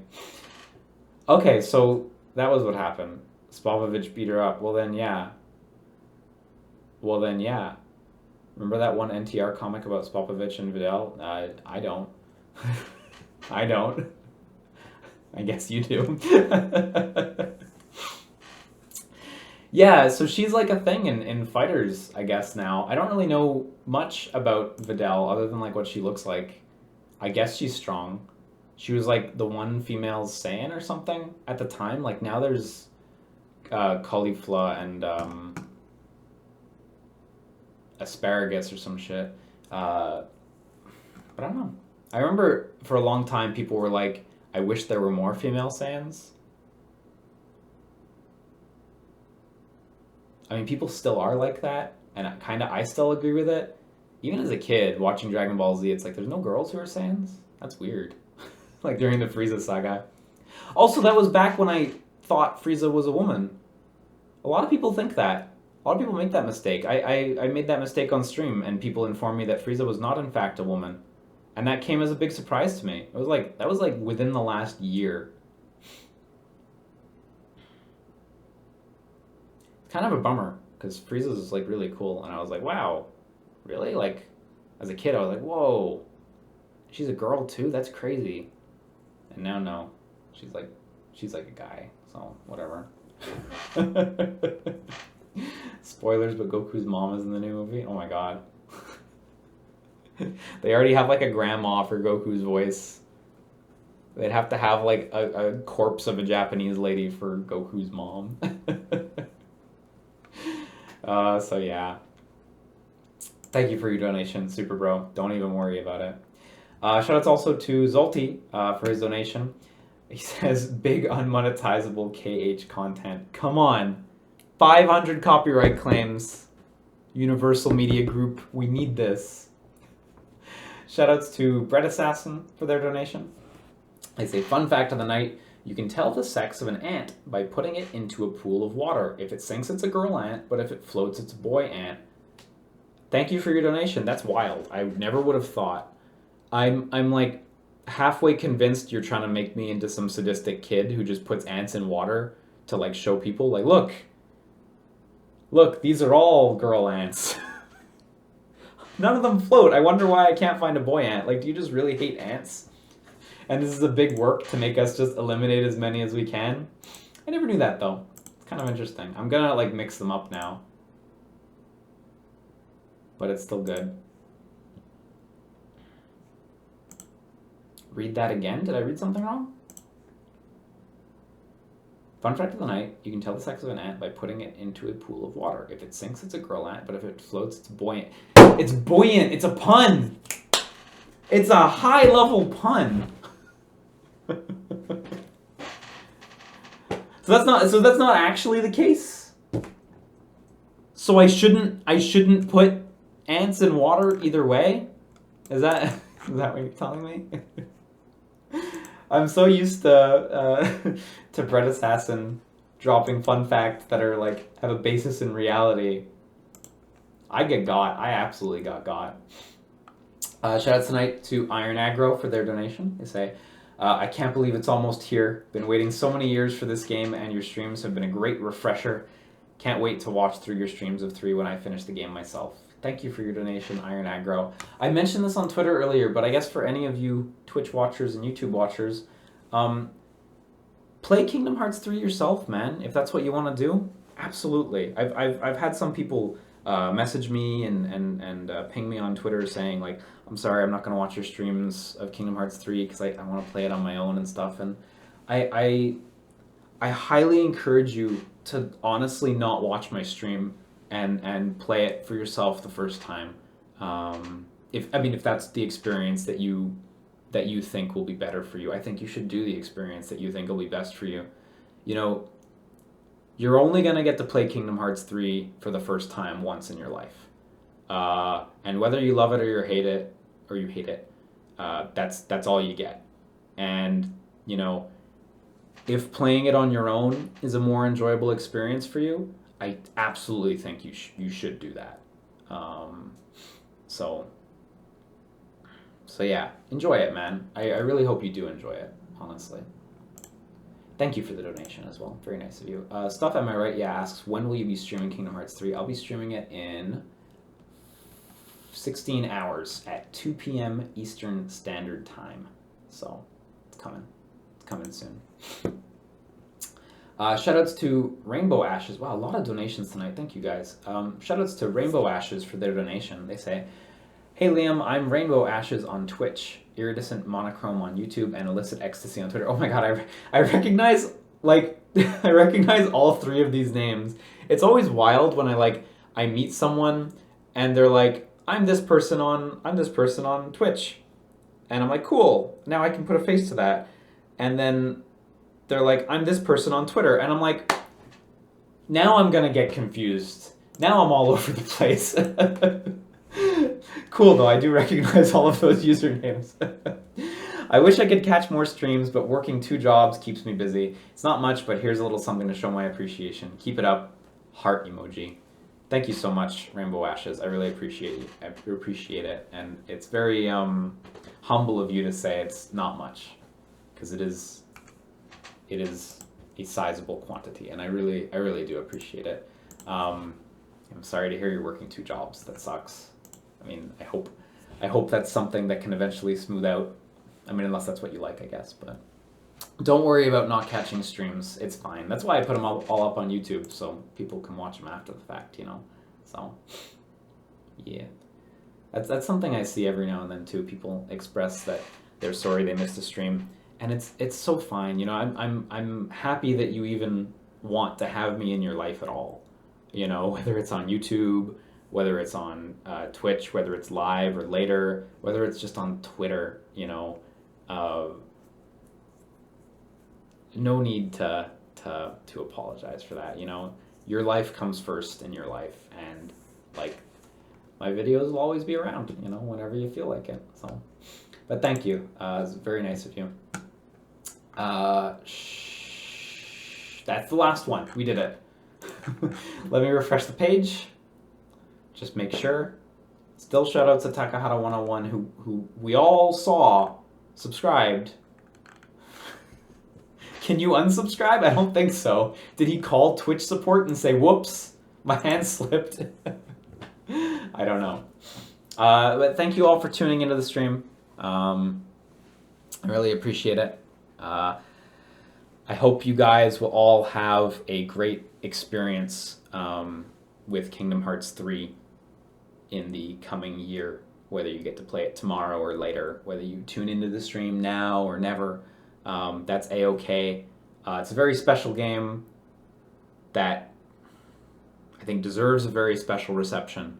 And like I said before, I hope you enjoy it in the way that you enjoy it the most, whether that means watching the stream after or barely keeping ahead or even watching the stream first. You know, do what you think is going to bring you the most enjoyment, because watching me play it isn't going to be the definitive KH3 experience, I don't think. Not for someone who likes playing the Kingdom Hearts games anyway. And I don't think playing it after will be the same if you already know what's up. So try to enjoy it in the way that you think you'll have the most fun. And I will as well, by streaming it in front of hundreds of rabid Kingdom Hearts fans who know more about the world than I do. Thank you all for tuning in. Again, tomorrow I'm going to be on at 2 p.m. Eastern Standard Time. We're going to start up Kingdom Hearts 3. We're going to be playing it on a PS4 Pro, so it's going to be real shiny looking, or about as shiny as it gets. Well, no, the Xbox One X is nicer, isn't it? We're going to be playing the second shiniest version of the game. I will probably update the schedule overnight as well for some more streams over the week.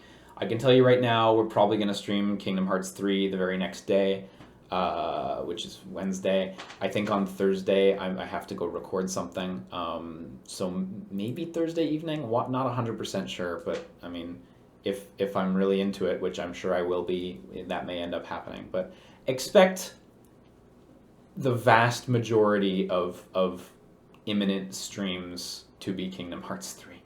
I don't really know anything about the post-game or anything like that. I imagine, just like previous Kingdom Hearts games, we will make an earnest attempt to do everything, to see the secret ending, which I think is now patched into the game now, and beat whatever super bosses there are. So we'll be doing it for a hot minute. Will I be doing proud difficulty? I think so. Not critical, but I think proud I'll do, like always. So, one thing I think I'd also like to express is that Kingdom Hearts has been a real fun series to go through with you guys over the past 2 years. When I started the first one, I really wasn't sure if I would even have the discipline to stick with it, because I know I have a tendency to drop stuff if I lose interest. And I'm really satisfied that I was able to make it just about the whole way, minus playing 358 and Recoded on the DS. And it's been a really fun experience to do it with people who have been there to answer questions as soon as they get asked. And it's been a unique one as well in that there's been a sizable amount of people experiencing it for the first time alongside me, some of which know nothing about Kingdom Hearts, some of which were in a similar position to me where it was, they kind of had hearsay. And also a group of people who had played it before long ago and who maybe hadn't come back for Birth by Sleep and Dream Drop Distance, and seeing people's comments and input as we got past the game that they ended off at, especially after Kingdom Hearts 2. That was the big one where going into Birth by Sleep, a lot of people were like, now we're doing it together. Now it's fresh, The further we went in the series, the more that happened, and it was gratifying to help to be there for people to re-experience stuff vicariously and experience new stuff vicariously. So it's going to be fun doing Kingdom Hearts 3. I'm sure there are going to be people in the chat literally every second who are ahead of me, no doubt. But it's still going to be cool that it's pretty fresh to all of us at once. And then once we're done that, I can join the waiting club and patiently wait for Kingdom Hearts 4, which could take a hot minute. Did I have anything else? I wrote down some stuff. Thank KH Insider. I did that. Make Kingdom Hearts 3 thumbnails. I haven't done that. I'm going to do that after. Oh, yeah, I do have one thing. Right. So I'm going to handle Kingdom Hearts 3 on YouTube a little differently from how I handled previous games in the series. Basically, the Kingdom Hearts series is awful for copyright claims. It's the fucking worst, seriously. I have so many videos on YouTube that are copyright claimed by Universal Media Group who are the company appointed to protect the music rights of Kingdom Hearts and legally are probably in the right and in an okay zone. I mean, it's a gray area, right? Let's playing and commentating over stuff being, fully transformative. So they're operating in the same gray area I am, where it's is it transformative? Maybe, maybe not. I don't know. So I am actually going to work on dealing with those copyright claims in a different way. Formerly, I would put up the Kingdom Hearts video and I would simply let it rock. If it got a claim, I would just say whatever, those guys are making the money now, and I'd put a note in the description that says whatever, those guys are making the money now. But in some instances, the videos would get blocked, usually by Sony Music Japan, when it came to the Utada vocal tracks. And so some of my Kingdom Hearts videos on YouTube have the Utada vocal tracks muted, but unfortunately, since my audio was not recorded separately from the game audio, it also muted my commentary over those portions of the game. So ultimately, in the maybe 200 hours of Kingdom Hearts footage I have up, maybe it's not that much, 150, 100, I don't know. In the huge amount of Kingdom Hearts footage I have up, there's maybe 30 or 40 minutes of muted songs and sections of commentary, which sucks and I don't like. And fortunately, they're all up on Twitch perfectly, because Twitch doesn't have any of that sort of system in right now. So you can still watch them on Twitch just fine, even if they are compromised a little bit on YouTube. And also 20 to 30% maybe 30 to 40% of the Kingdom Hearts videos like actually actively don't make me any money. Like when people watch them, it actually just makes money for Universal Media Group and Sony. So I've decided that for Kingdom Hearts 3, I'm going to alter the way I upload them. That is to say, I'm going to like export the Twitch VOD as like private, and I'm going to see where the copyright claims and strikes are, and then I'm going to mute that portion of the video, but I'm going to record my audio separately, so my audio is at least still fine. So unfortunately you'll lose the song, but my commentary will still be there, as opposed to the alternative of losing the song and the commentary, and I don't make any money off of it. So it's a slight net gain for viewers. It's a huge net gain for me. Unfortunately, some of the tracks like Chikai and Hikaru might just get, you know, wholesale muted on YouTube. Fortunately, you can watch them on Twitch still. So just FYI, it's gonna go out a little differently from how I usually do stuff. Usually I'll like stream, you know, a huge amount of content and then just put it up as one big chunky video. For this, just because like rendering takes a long time, sometimes it'll get put up in different sized blocks. Like for example, tomorrow I kind of anticipate there's going to be like an Utada vocal track at the beginning over the CG opening that's going to get us a copyright claim. So the first episode of Kingdom Hearts might be only like 2 hours long, because I just need to quickly like cut that out and upload it, which is a hell of a lot of a longer. It takes so much more time than just exporting from Twitch, like over 1,000 times more time, like an absurd amount. So the rollout on YouTube might be a little bit slower than for other big LPs. On Twitch, everything will still be archived immediately, but on YouTube, it's gonna come out a little bit differently. That also means that on YouTube, it'll be like, this is episodes like 1, 2, 3 of Kingdom Hearts 3, and on Twitch, the VOD will say episodes 1 to 3, or something like that. So yeah. For YouTube watchers, I guess apologies. It's gonna go up a little bit slower. That sucks. It's a hot game. I know you guys all really want to see me play it, but this is the middle ground that I'm comfortable with, that I think is gonna be the best for everyone ultimately. So yeah.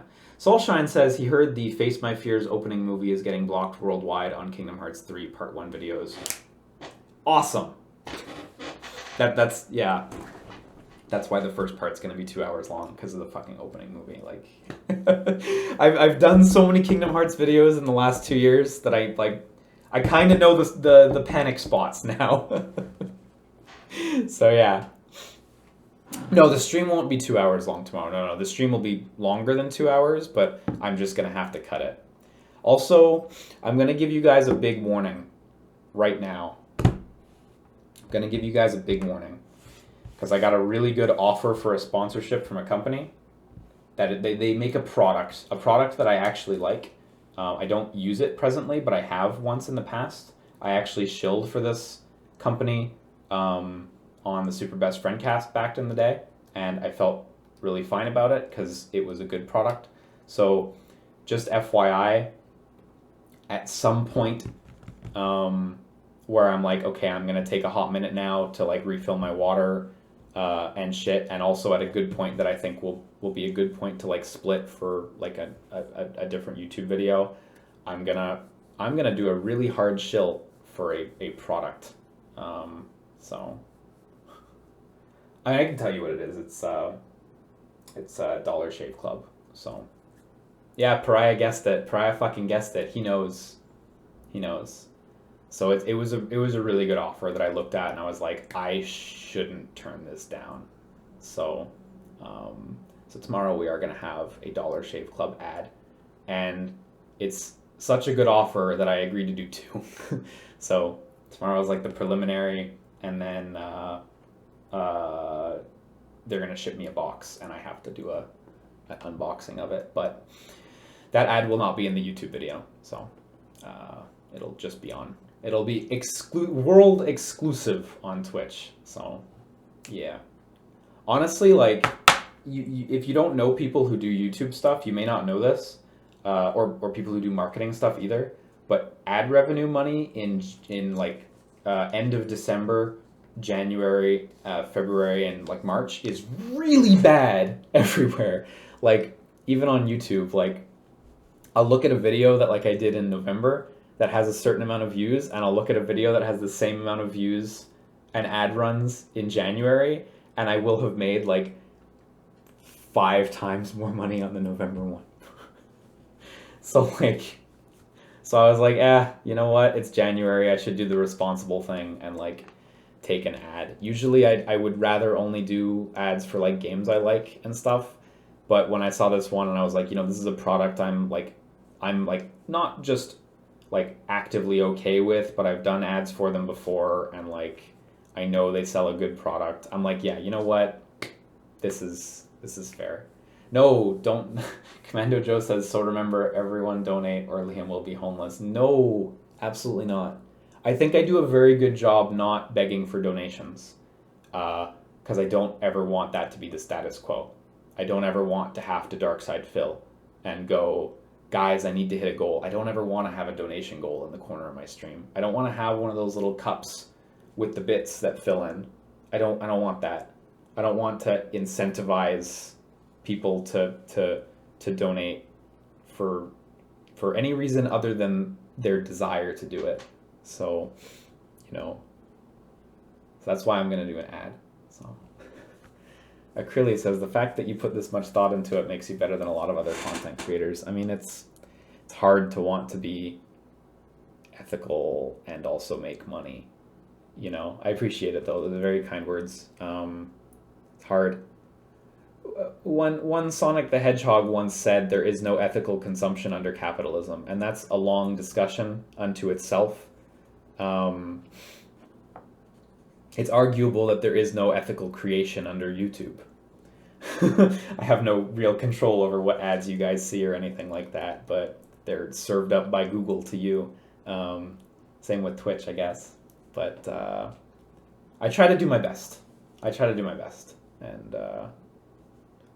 I'm always happy to see that some people express that they think I do it thoughtfully. So thank you. Seriously, nice words. I do appreciate it. It's one of those things where if I had like,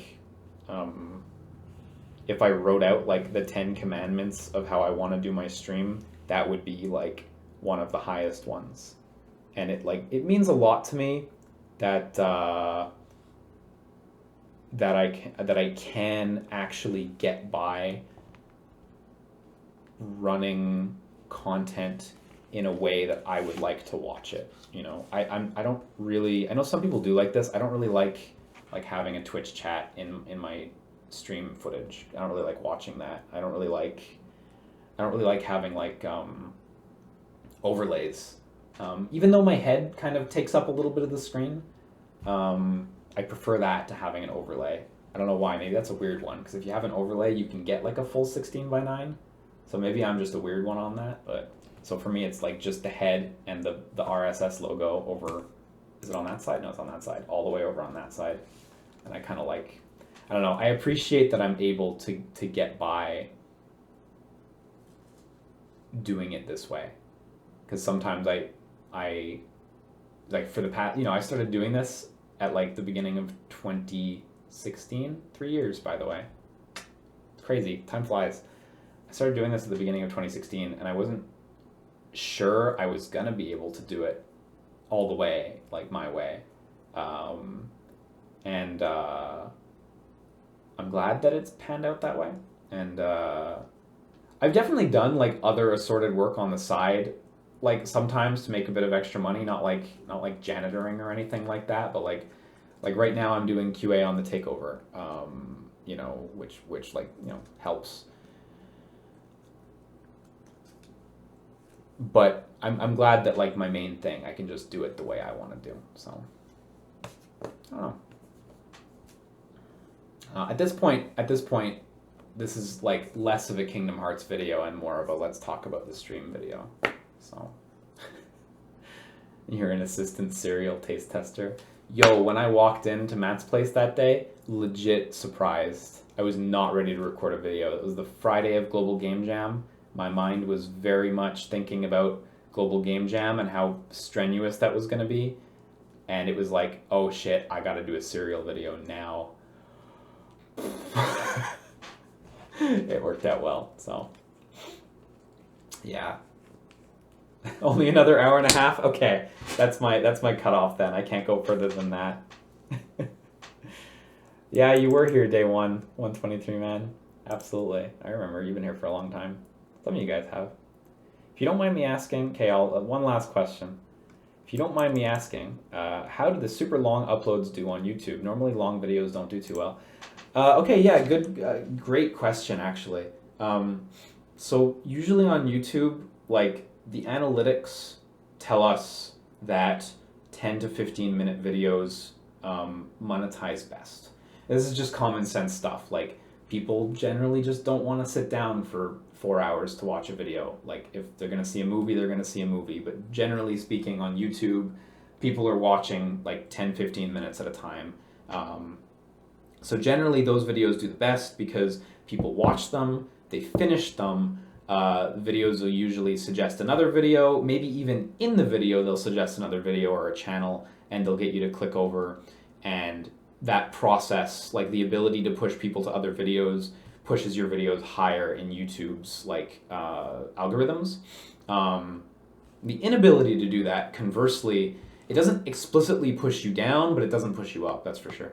So putting long videos on YouTube is not really advised if you want to make like mad money or anything. So I definitely, I could probably do better if I did like a Game Grumpsy format and it was like 3 15-minute videos a day or something. But I do fine. One of the things I do with best friends, it was generally always half an hour videos, so it was never really applicable. But one of the things that I do now, and I've been doing since, I think since the Neo video, which was February 2016, was I put an ad every 45 minutes in the video on YouTube. It used to be half an hour. Every half an hour I used to put an ad in 2016, and then at some point I realized I was doing well enough that I could like relax and put it every 45 minutes. So I put an ad at the beginning and at the end, and every 45 minutes on YouTube. And that's certainly one thing that, when I think about, watching like long AGDQ videos for longer runs, like I appreciate the ad freeness of them, and nobody really likes, when they're watching a video and an ad comes up. I think I've grown a bit more neutral to it, being that I get to see like how the sausage is made. So like when I'm watching like a Red Letter Media video and they have an ad at the halfway point, which is normal for them nowadays, I'm like, yeah, okay, get paid, guys. For me, like I'd rather not have ads mid-video. I'd rather have no ads at all, honestly, but that's not really realistic.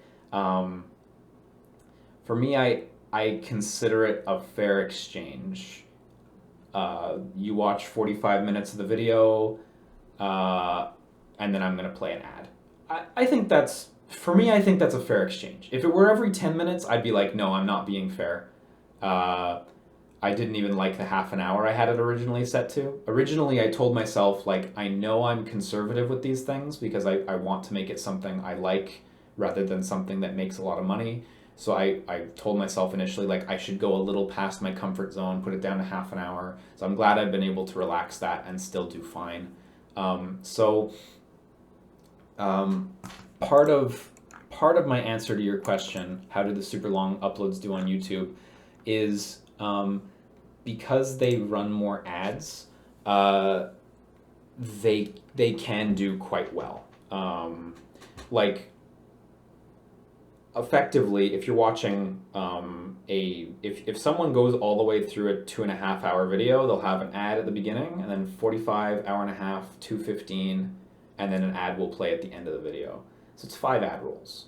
So like if I was doing, like on Best Friends, we were fools.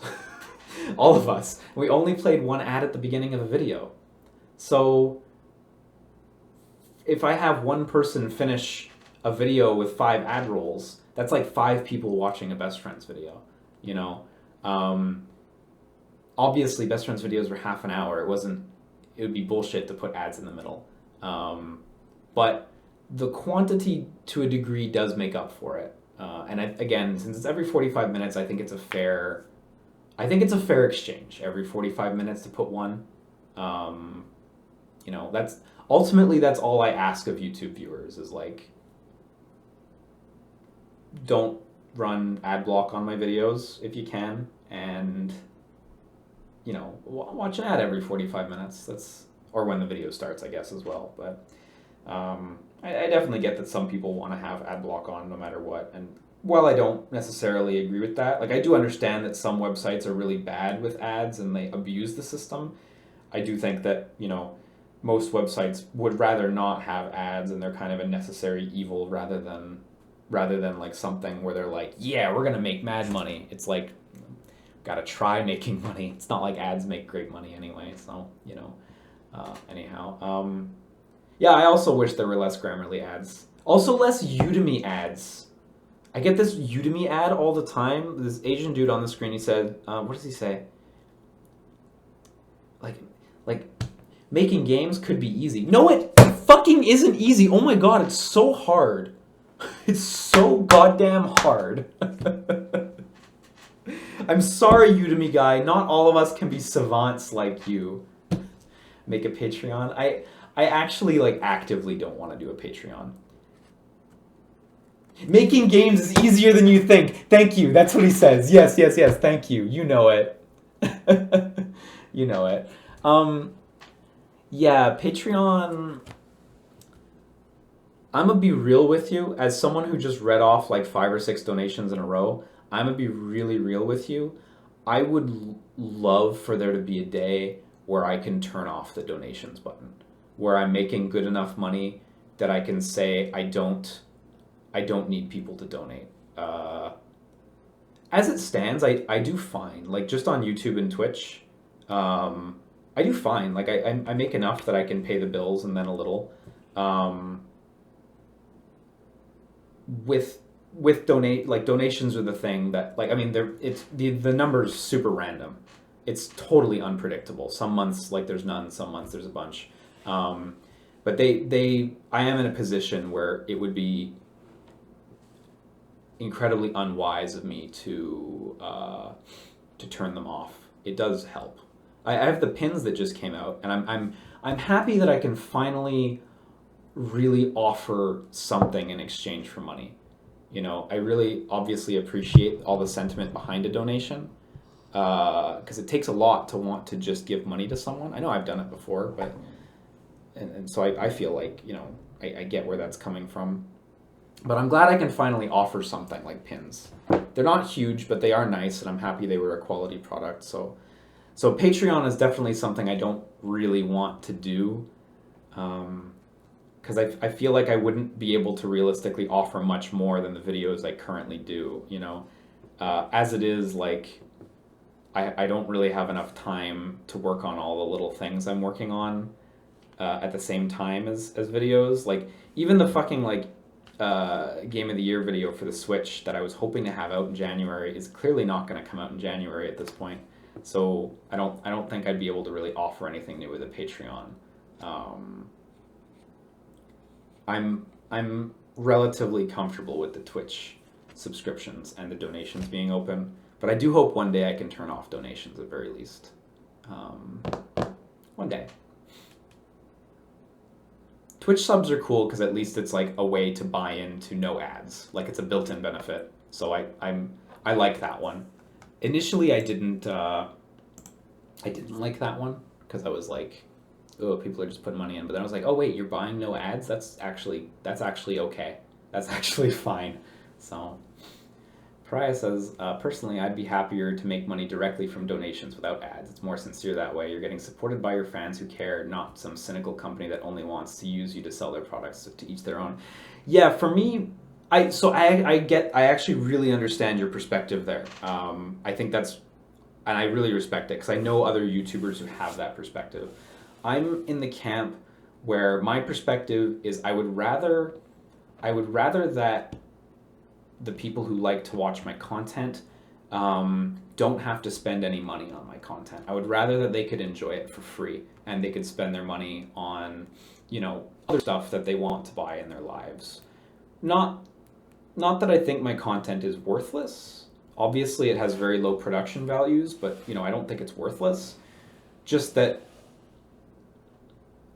I don't know, maybe it's some far-flung memory of like being a kid on the internet. But when I was younger, I always appreciated how so much on the internet was free, and nowadays, I guess, I mean, this gets into like how capitalism works and like generational capitalism and stuff. But now, like, everything on the internet is paywalled off in one way or another because it's gotta be, because nobody can fucking make a living. And so I'd like to be part of that group who can still just be like, hey, we can still offer it for free. We can still, we can still make it happen. And not to throw shade at people who don't, because I know a lot of people who do, and I totally get it. Like you need to make money. And so, like, I live in Montreal. I'm really fortunate, you know. It's an incredibly inexpensive city to live in. One of the cheapest cities in North America. I brag about this a lot. If I lived in LA, I probably wouldn't be able to do this. If I lived in New York, I wouldn't be able to run a stream like this, because I wouldn't make enough. I can tell you right now, I wouldn't make enough money to pay fucking rent in New York or LA or anything. So I have a lot of respect for people who do run Patreons and stuff like that. It's I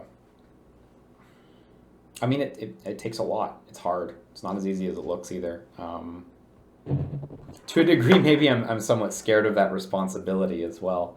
But I don't know.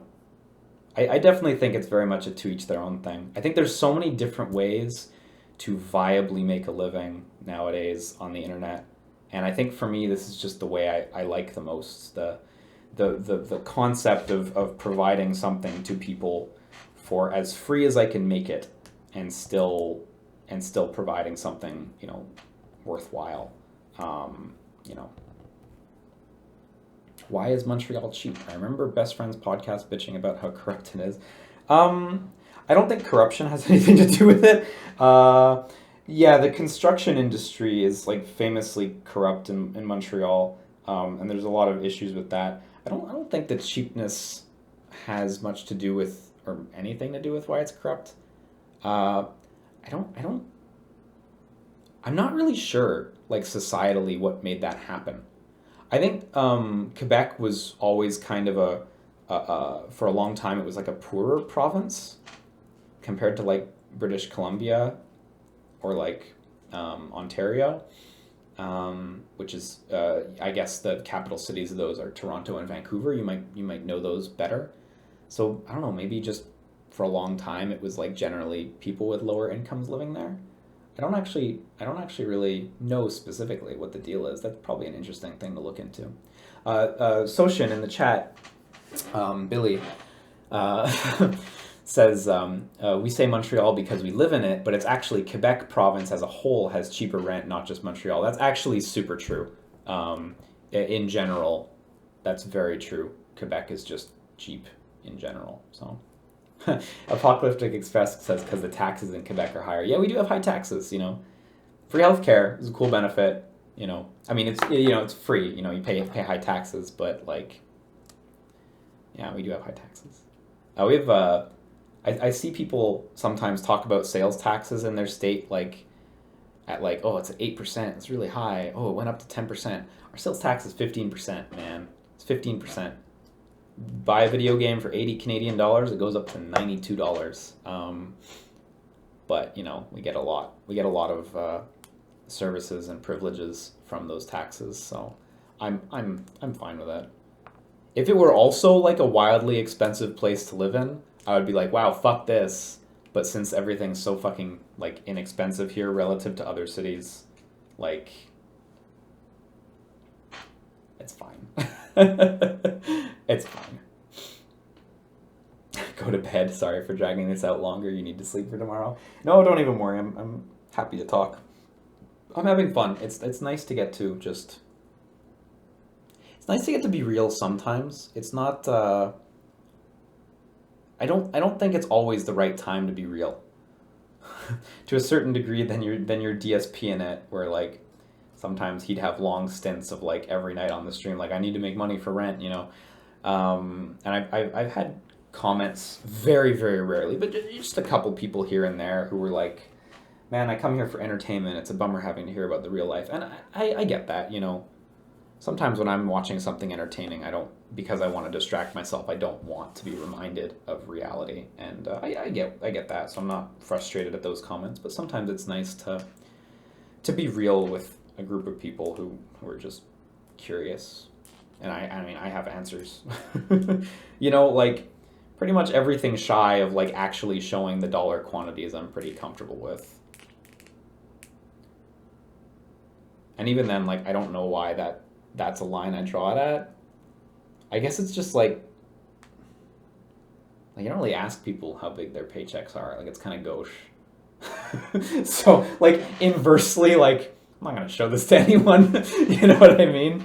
So, I don't know. At this point, Kingdom Hearts ended ages ago, and anyone getting here for Kingdom Hearts is severely disappointed, so I should probably actually get offline. This is, I think, the third or fourth time I've declared that I'm wrapping up. So let's make this the one. Again, shoutouts to Square Enix. Let's see if we can get 500 copyright claims. Actually, I keep saying Square Enix, but it's always Sony Music or Universal Media Group. So bring the heat. Bring the heat, guys. I got a pin shill halfway through this thing, so we'll be okay. And we got some Dollar Shave Club coming up, so we'll be okay. Yeah. Okay. Do you want to read subs again? Oh, you know what? You're actually right. I should be a good guy and just pop back into subs, because this has been an extra half hour, and you're super right. There's probably... Oh boy. Yeah, okay. Shoutouts to Breakfast Mega Powers for their donation. They say, here's some money. You the do it. Thank you. I appreciate it. Shoutouts to Adrian for their donation. They say, you're a kid, you nerd. Thank you. That's very nice of you. I don't mean to bait people into donating money by talking about money, but it is very generous and thoughtful of you, so I do appreciate it. And shoutouts again to the Mysterious S. I believe this is the second time the Mysterious S has donated. Last time there was also no comment, but both times the Mysterious S has donated a very generous amount of money. So big shoutouts to the mysterious person or being that is S. It is simply known as the letter S. Oh, Adrian's actually in the chat. Adrian Bauer, you ain't baiting me. I'll buy you lunch anytime I'm in town. Donate a little more and I'll finally play Owlboy. Adrian did the level design, I believe, and some other stuff on Owlboy, so yeah. Okay, I'm getting off for real, so thank you guys again. I really appreciate it. This was an incredibly fun stream. To anyone who made it through this on YouTube, I hope you enjoyed the Kingdom Hearts portion, and I hope you also enjoyed part of the Rising Supercast here at the end. So, yeah. Thanks for everything. I'll see some of you folks tomorrow at 2 p.m. Eastern Standard Time for Kingdom Hearts, and throughout the week for Kingdom Hearts. Otherwise, enjoy Kingdom Hearts, guys. Seriously, enjoy it however you're going to enjoy it. And whether or not you watch the streams or you come back for the VODs is up to you, but make the most of it. Take care, guys. Sleep tight. Have a good evening. Take care. Bye-bye.